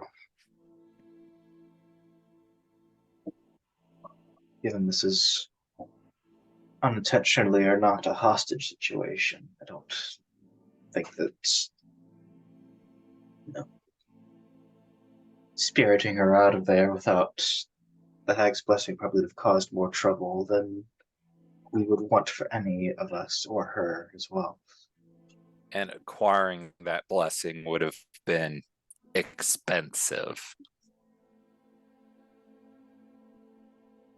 I doubt they would have given up their bargaining chip for a couple spare bones. I suppose it depends what bones you'd be willing to offer. As I said, spare. Lish will move towards the main door. Mm-hmm. All right. So Opius is like an hour or two ahead of Leildorai. Or I mean behind Leildorai. So it's evening, but it's not yet closed, the archive. Varhasa is in the main floor of the archive with her lunar moth, kind of just helping put things away for the day, in addition to some other librarians.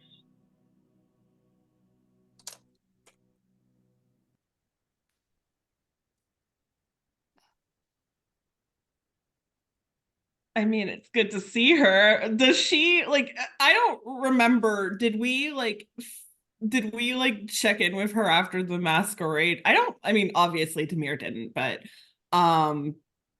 like Varhasa doesn't look injured or like she has bandages or anything. Like she seems fine. She seems fine. That's good. Good to know. Good to know.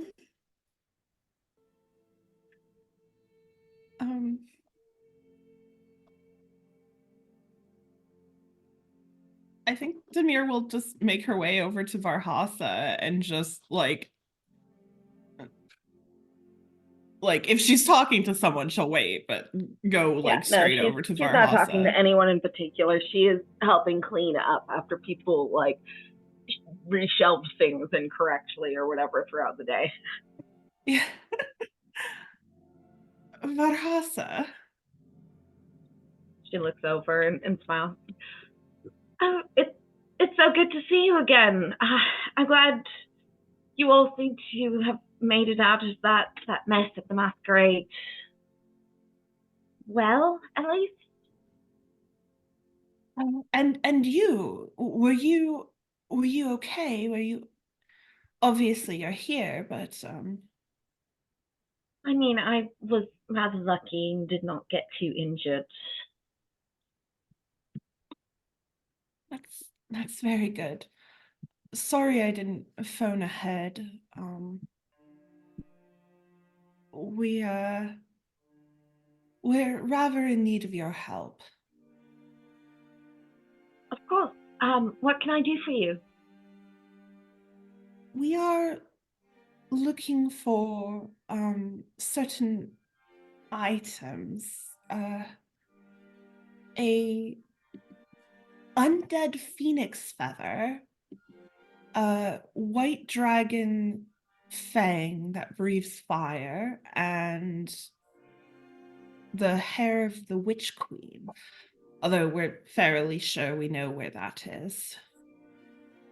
Varhasa looks a little surprised when you mention a white dragon that breathes fire, and she says, "You're not referring to the Northern Inferno, are you?" Mayhaps. Tell me about this inferno. Well, this was centuries ago, to my knowledge. Is something of a myth, a story about a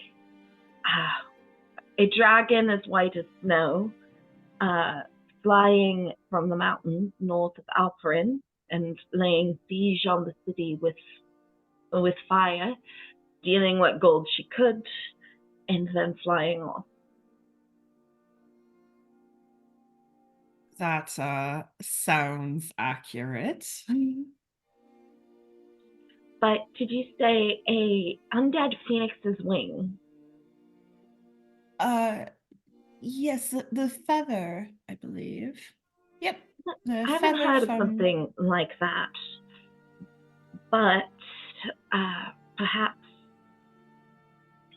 I feel like that would be something that would require a lot of necromantic energy. I could potentially find some books on necromantic forces throughout history and see how helpful that would be. Anything that you can do for us will be helpful at this point. Of course. She kind of looks at you all, and the way you guys are standing, having just interacted with some creepy hags and covered in mud and stuff, and she casts prestidigitation a couple times to help clean you guys up, and says, feel free to wait here. I will see what I can find for you.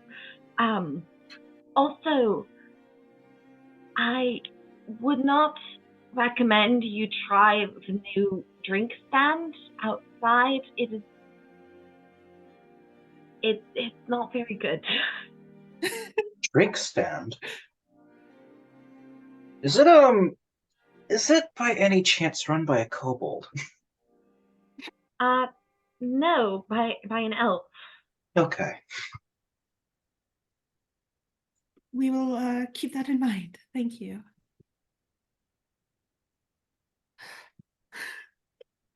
Demir definitely, like, it's one of those looks that even though she's been cleaned up, it's like, you know, when you've been through hell and back and you just kind of like, even though you are clean and fluffed, you still look like ragged. That is Demir right now, just like...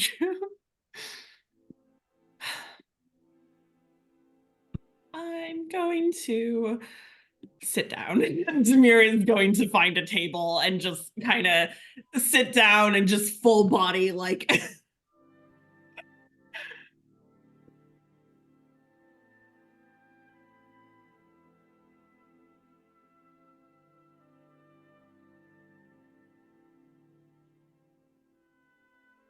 Well, sits down at a different table, sort of waiting for the books to come by, and he's like, so then it sounds like one or more of these things might be displaced.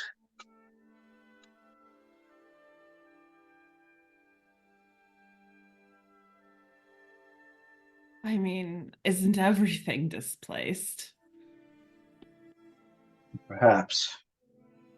That does make more sense as to why it should be asking us to get these now. Aside from, he sort of just like waves his hand in the air.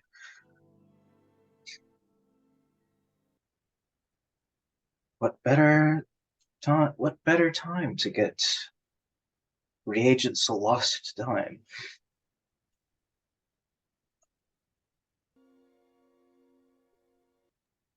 Oh shoot, I was going to ask her about that creepy hourglass in her bedroom, and I completely forgot. Perhaps we'll have to inquire about that next time we're in town. Creepy That's the hourglass. tree. Yes, an hourglass with red and glowing small teeth as the sound. Charming. I wonder if it is related to the happenings.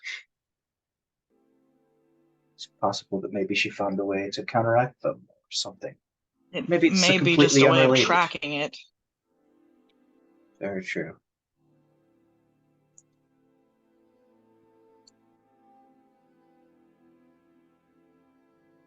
All right. So eventually Barhasa returns with a few books on different necromantic entities and powerful necromantic mages. I would love for just a general party investigation check. Steady time. I vote that we use Levy's stats for this. Tobias got a nat 20. Ayo. Plus 7 for 27. Nice. Woo! I'm not gonna roll anywhere near that high. Aaron got a 19. Mm. 7. I got a 10. Puck gets distracted. Let's go. Okay. 23 for me. Valk is helpful with it's either a 17 or an 18. Where the fuck is my character sheet?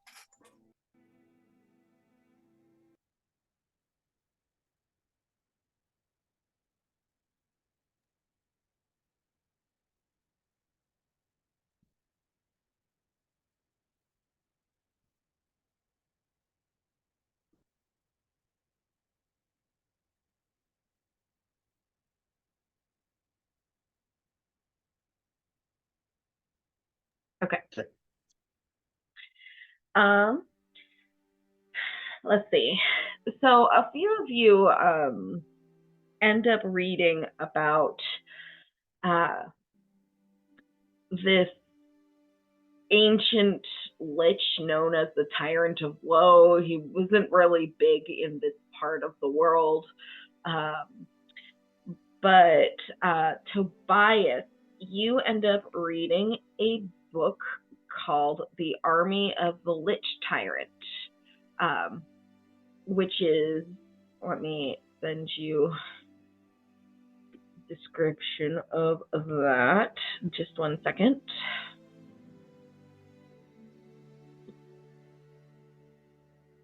All right, while you do that, I'm going to close my door real quick. Okay.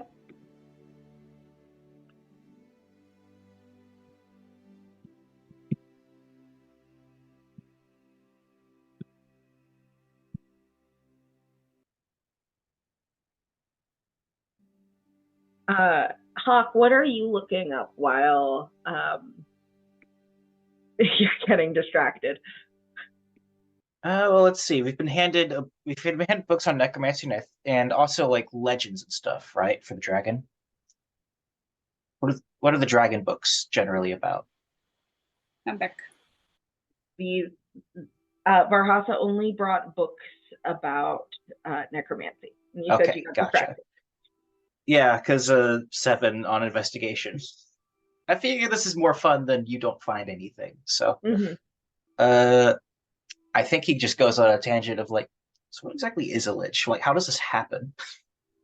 All right. So Hawk begins his process into lichdom, looking into it. I mean, if he's well maintained, he'll already live forever. It's just a natural step. All right.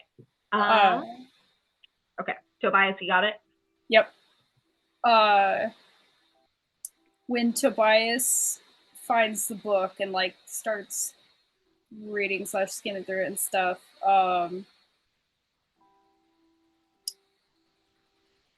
party just kind of hears him go, huh. And then he walks over to the rest of the group and says, I think I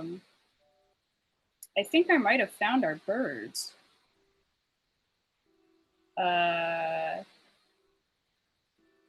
in this book, The Army of the Lich Tyrant, it mentions an undead phoenix named Zitinra.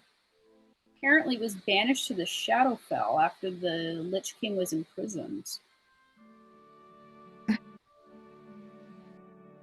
If only we didn't have to close that portal. Perhaps we'll meet our friend again. Yeah, if only we had our little backyard portal.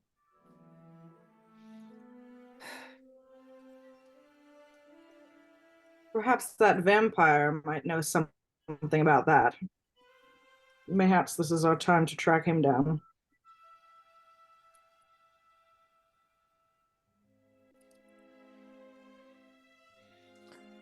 Track him down, take care of him, get information, and yada yada.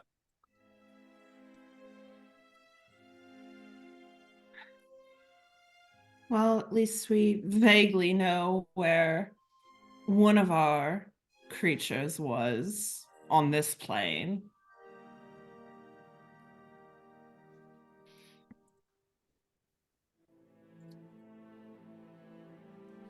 DM, does the book mention where the Lich King was imprisoned? The Lich King, known as the Tyrant of Woe, was imprisoned somewhere in Patlea, a different continent. You would, for what I hope are obvious reasons, the exact location of where he's imprisoned is kept kind of hush-hush. Yeah, Tobias is mainly looking to see if it to make sure he's not in the Shadowfell as well, just so he knows that he is not in the Shadowfell. He's like, cool. Hey, look, at least if we do go after this bird, we don't have to worry about a Lich King. There's probably other stuff, but we don't have to worry about a Lich King. Yeah. The way the book talks about it was that the Phoenix used to have another name, but had tried to ally with certain forces to stop the advancing forces of the Tyrant of Woe. However, in the battle, the Phoenix, he was killed, and before he could be resurrected properly, the Tyrant of Woe did some sort of necromantic ritual / corruption sort of deal, preventing the Phoenix from coming back as he was supposed to. And the Phoenix was then renamed Zitinra and became something of a lieutenant of the Tyrant of Woe. And that upon the defeat of the Tyrant of Woe and imprisonment, Zitinra was banished to the Shadowfell so that he couldn't try to get back to raise the Tyrant again.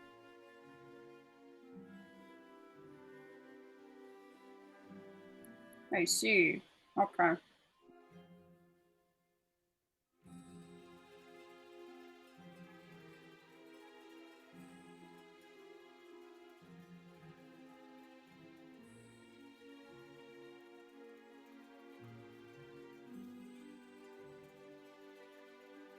It's a place to start, at least.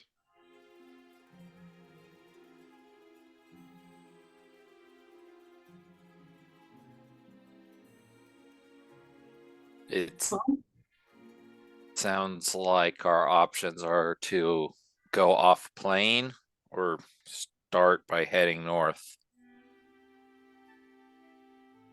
Perhaps we should tackle things on this plane first.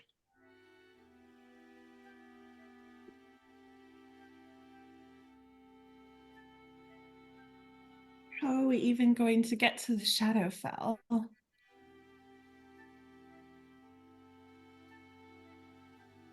Well, like I said, we can ask our vampire friend from the Shadowfell for some insight. Question, didn't Aldrich also teleport to and from the Shadow? Or no? He went into the portal. He seems to have some familiarity with it, so Aldrich too is a good resource. Okay. It's at this point, while you guys are discussing potential methods of getting to the Shadowfell, that the doors to the archive open. Someone steps in. Anne, if you want to describe your character. Yeah. So you see a tall lady.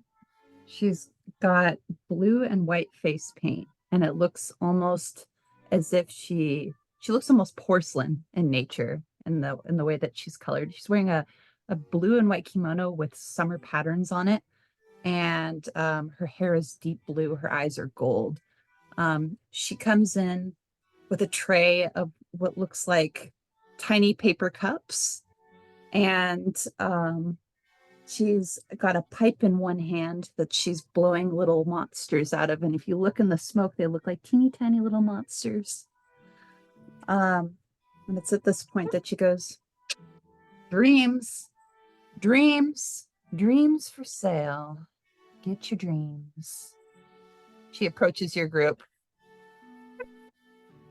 Wait a minute. You look oddly familiar. She's looking at Lish. Ah, I've been looking for you, Lord. And I never forget a face. It's been a long time. If you can recall, my lord, I asked you, you asked me to come find you, and I've been looking for you for quite some time. And here I thought you were going to sell dreams. I'd rather be doing other things. What brings you here? Excuse me, Who are you? Who are all of you? I am his wife. Who are you? Oh, hey, you got hitched. Nice to meet you. Septimus. And she goes in for a handshake. Or should I bow? My apologies. Demir is looking over at Lish like, who is this? Lish just seems like pleasantly delighted. How old does she look? She looks to be in her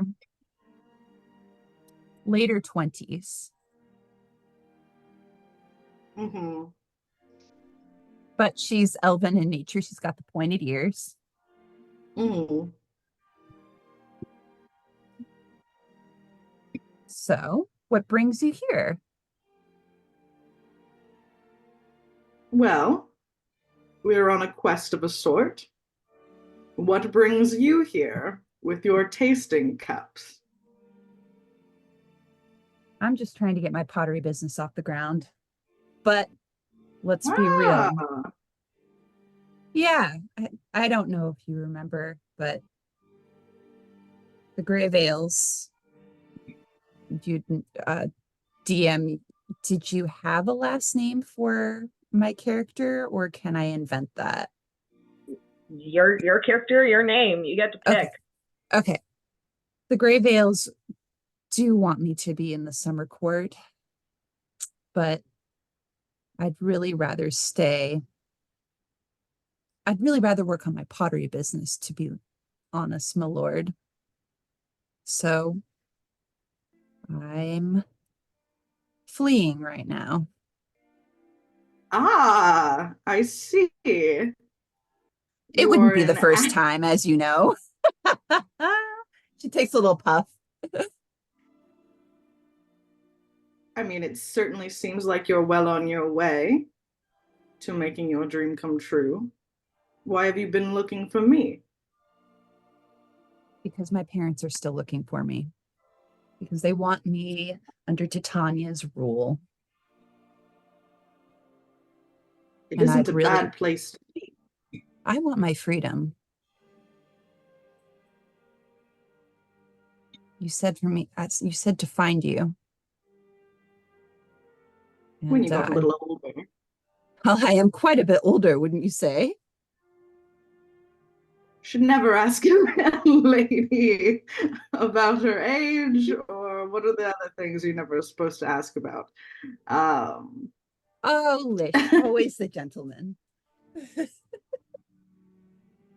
I need help, and I'm calling in your, I guess, favor. I need my freedom. Lish kind of leans back in his chair and like looks at her, kind of looking to the rest of the party. Is like, well, what are you willing to do for it? Oh, my lord. You know I'm not eager to make dealings with a high fae. What do you have in mind? As I said, we are on a little quest right now. We are searching for several different items. Which Would you be willing to put various items? Would you be willing to put in the work for it? For a favor? It's at this point that she kind of digs into her pocket and she pulls out a tuning fork and she kind of waves it around. Oh, I don't know. It depends. Where are you trying to get to? Various places. Which places? You can't be so... You're dodging my questions, my lord. You have to be more direct. I am being direct. I'm asking you very pointed questions. Where's the tuning fork to? The Shadowfell. How convenient. How convenient. That's exactly where we need to go.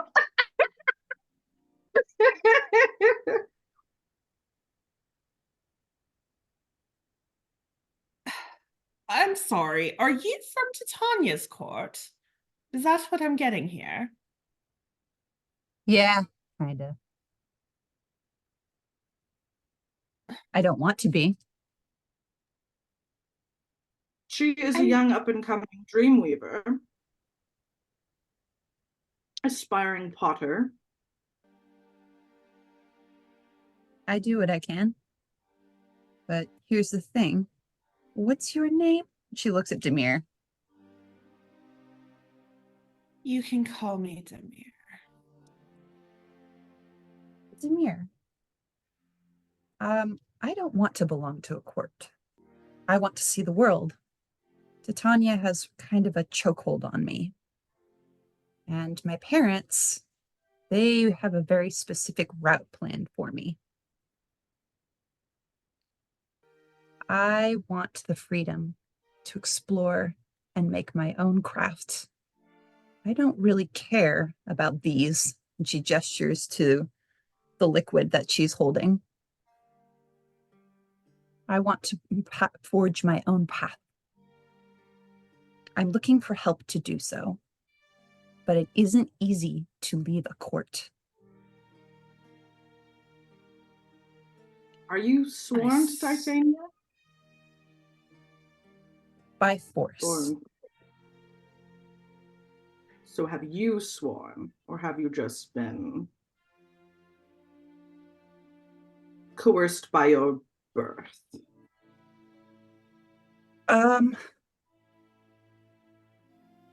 So there's very little I can do if you have sworn your loyalty and fealty to Titania. You've not made any specific deal with her yet. You were getting close to it at your parents' behest, but you kind of just took a couple of their tuning forks and fucked off before you could actually make any solid agreement. No, I have not made a deal in Titania's court. I'd not sworn to her. Well, that makes things a lot more simple. Is there anything you can do? Is there anything I can do now, right now? No. But in the future, if we come to an accord. So she rubs her hands together, kind of taps her little pipe out. The shadow Onto the fell. library floor. Yep. So rude. These flammable materials is the perfect ashtray for my pipe. I imagine it's stone or something, like a stone floor. Valk goes with prestidigitation and it swirls up and disappears. It's minorly like, oh.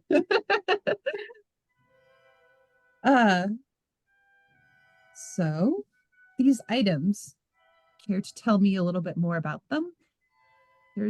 I might be able to help you out.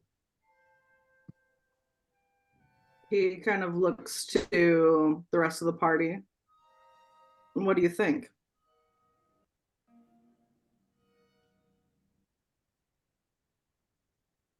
I follow y'all's lead. If you trust her, I see no reason not to.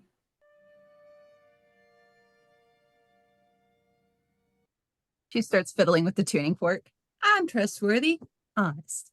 I've been upfront about my past and where I'm going. Now, what about you?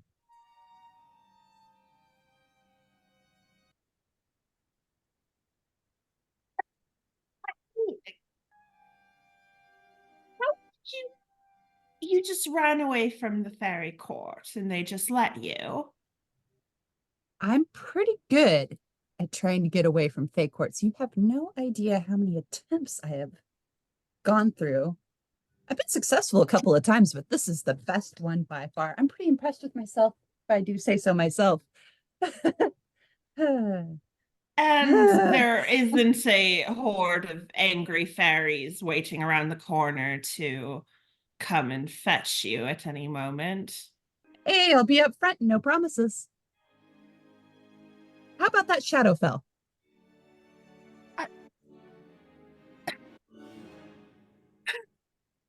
Don't be too over eager to be on the hunt for what we're looking for. It may be quite dangerous. I'm bored to tears. Can you even look after yourself? Aside from running, what can you do? Well, what can I do?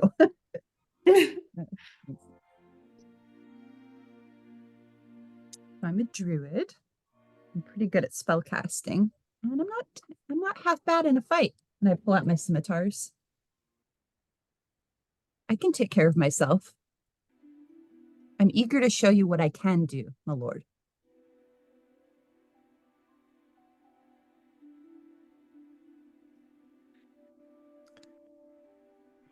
And should we be looking a gift horse in a mouth right now? Do we have an easier way into the Shadowfell? Well, my lord, Demir is looking over at Lish. This is your friend. Lish kind of catches Demir's eye when she says that, and he just does like big grin. Cheeky. I'm certainly willing to see how you perform. I won't disappoint. And she takes a little bow.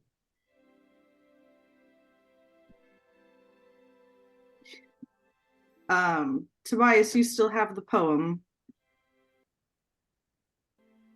I do, yes. And he hands it to Lish.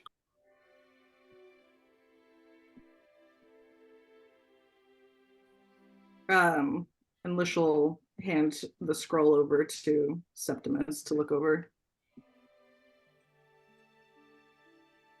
We are searching for 3 different items. Yeah. Can you post in chat to the poem? I sent it to you, Anne. Oh, great.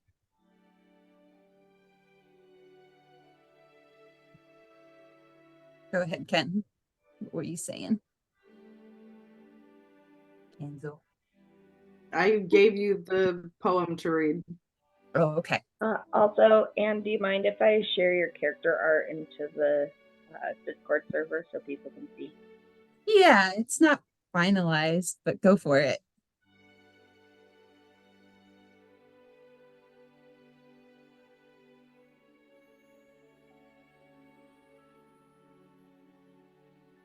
Do I have your guys' Discord server? I think so. I don't think you're in here. No. Anne's not in the Discord server. Oh yeah. Let's pull her she's in. so pretty. Ooh. Blue. That is some dope art. Oh, thanks. I need to finalize it. It's a little bit of a sketch. We'll see. I'm looking forward to the completed version then. That Shows already looks great. beautiful. Shows beautiful art. Oh, it isn't ready. It isn't. God damn it, people! Take a fucking compliment. Thank you. It's okay, Lars. Every artist is like this. Yes.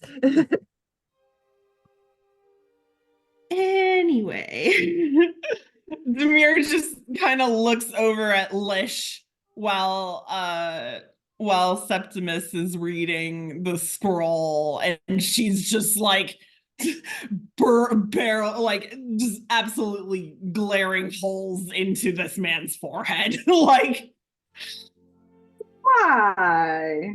He looks perfectly innocent.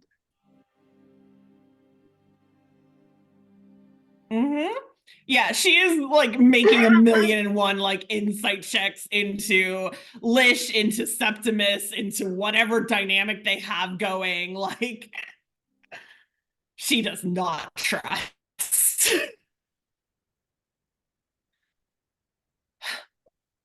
Well, how convenient of us to have found a Fey ally with a way of getting to the Shadowfell, who might be bringing an army of angry Fey down on us, but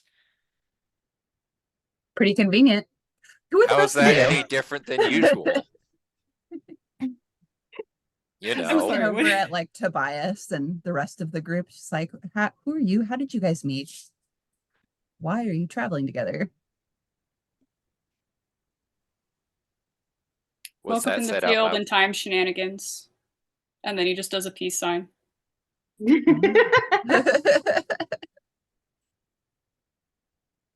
Tall. A lot of tall people. You're so tall.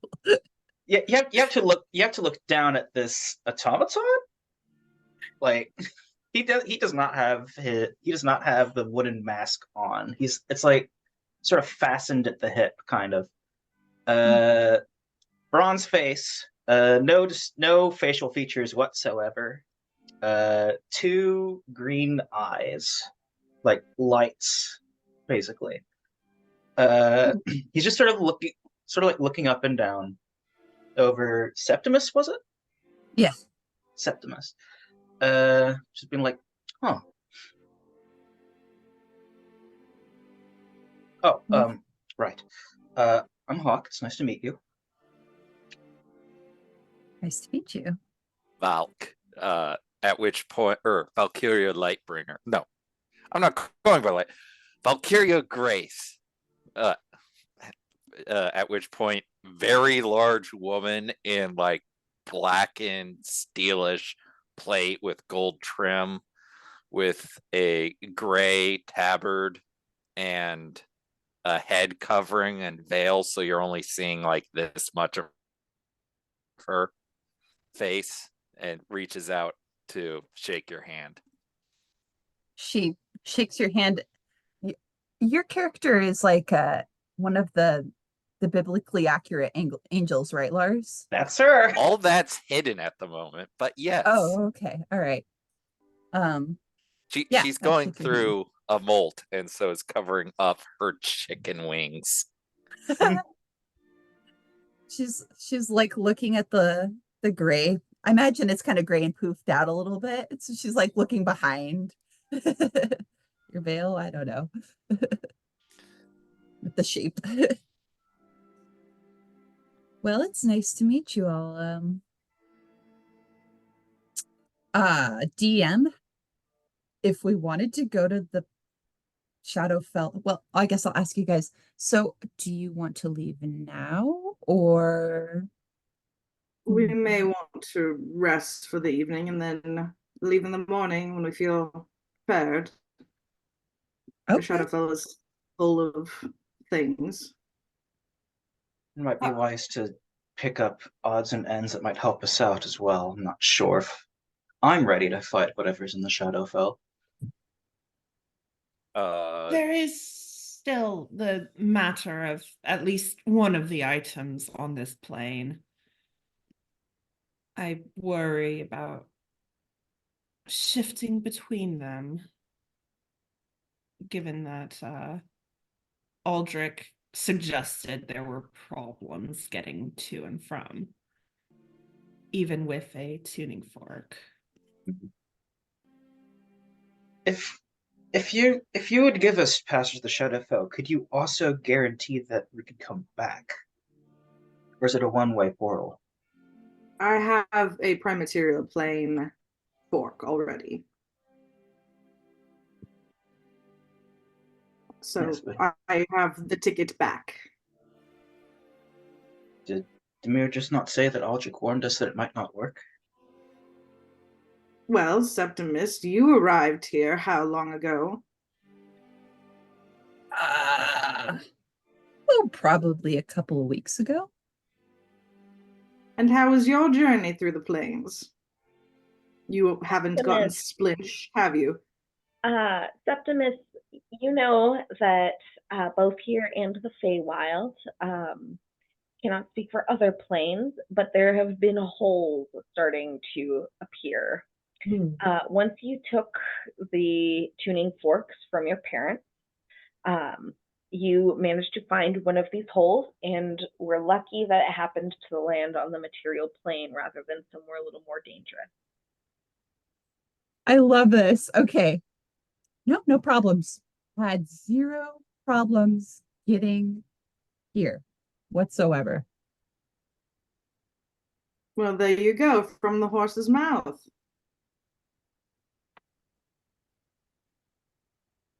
Well,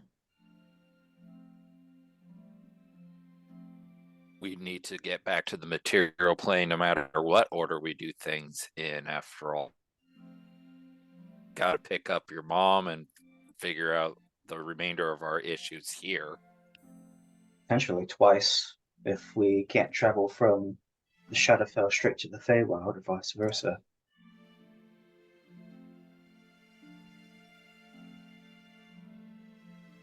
Well, we can always open up the portal that was so kindly and generously given to us by the Lady of the Winter Court.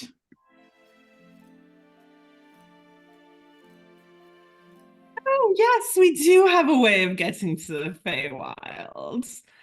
Perhaps Septimus would be interested in scouting out where it goes.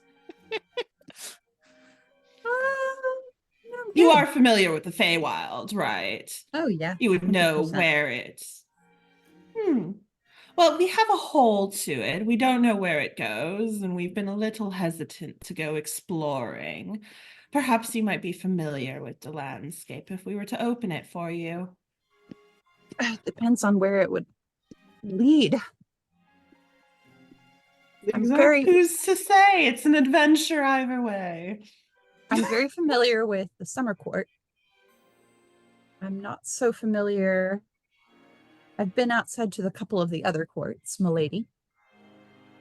But my knowledge of all of the Feywild is limited. Well, that gives us an expert on the summer and winter courts. That gives us a 50-50. There we go. I can tell Just you how to call it- interact. Go ahead. Just call it added exploration on the due course to your freedom. I'm up for an adventure, and that's all I want right now. That and a pottery business, but you know that, Lish. Vervain. What do I call you now? Lord Vervain? Or what would you prefer to be called? You can call me Lish. So informal. It'll take a while to get used to. Sure.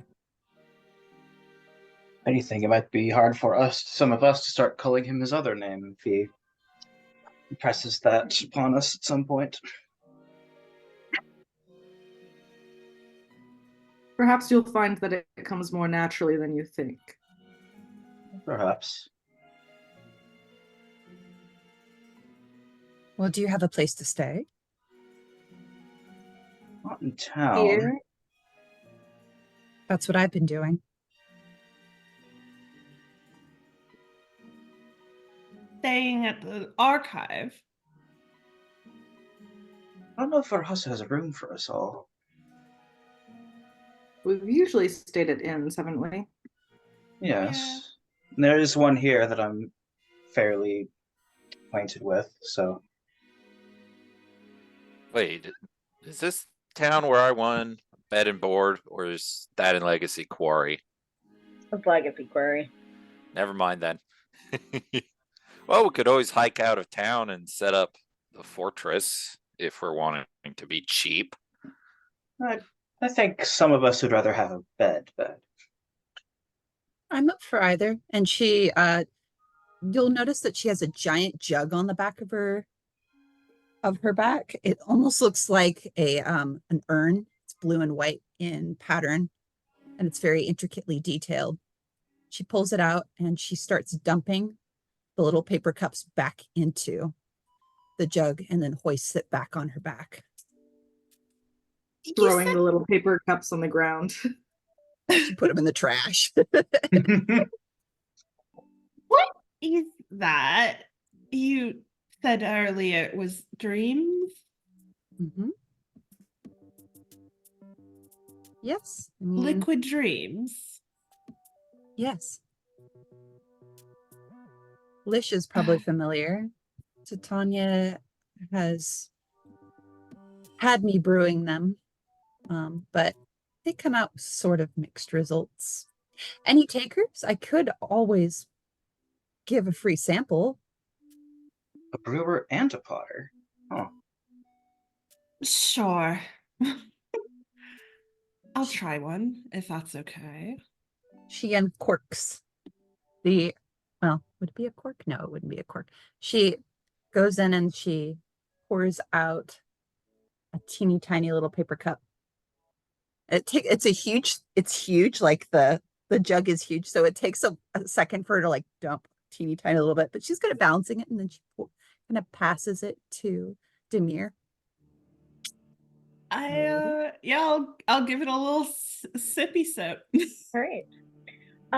So you know those dreams that you have where you have to do something important, but you feel like you're forgetting everything and you're running late and like everything is just going wrong while you're on your way to this important thing? It tastes like that. Oh. You can't really put it into words like what it tastes like. It just tastes like that feeling. That is fun. That Is it that sweet? is certainly no. I would Looks say deflated. more abjectly panic-inducing. Man, I worked for hours on that one. Is it different every time? No, it was supposed to bring back the essence of childhood. Alas, I'm not the best at brewing dreams.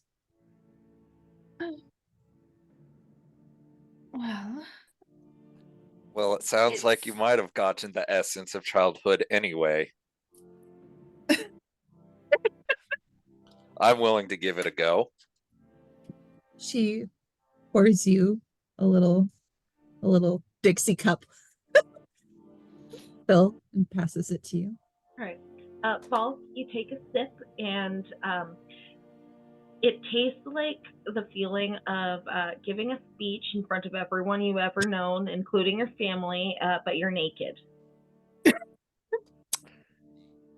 Tastes like childhood. Maybe it's a little different from everybody.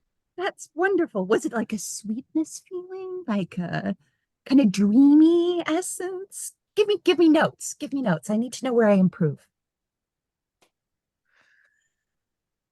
You nailed tastes like a memory of childhood. Unfortunately, those are not pleasant memories in my case. She immediately looks deflated. I was always told I was a gifted dreamer, but lately I just have been crafting absolute crap. I'm never gonna be good at this. Tobias raises a hand and says, I am intrigued. Perhaps it is a good thing that you are pursuing being a potter instead. Well, thanks, Lish. She has to pause.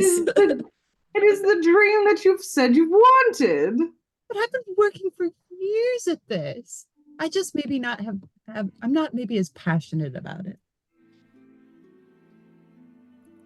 Pottery is my passion. Tobias, you said you were going to take a sip too? He would like to take a sip, yes. Okay. I pass Tobias and look up at him because aren't you a giant man? Like you're huge, right? He's like 6 foot something. I think nearly 7 Tobias foot. is a human, but he is 6'7". She's like 6'1", or no, wait, no, 6 feet. She like looks up and you're very tall.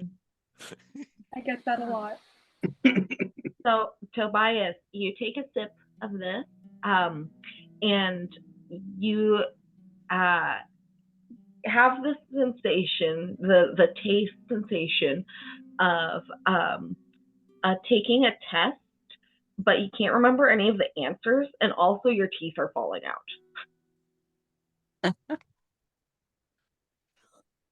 Well, that sorts my stress dreams for tonight. Isn't that just elementary school, like all elementary school experience is taking a test and your teeth are falling out? And these are all like school nightmares, and I love it. She pulls out a notepad and she's like, and for yours? And she looks hopeful, like puppy eyes. Tobias will just describe to her what he experienced, which was feeling like he's taking a test, but he can't remember anything, and all of his teeth are falling out. She takes one of the chairs, she sits at it, and she just smacks her head on the table and goes, I'll never be good at this. Why? Why am I part of the fake courts? Why does Titania want me so bad?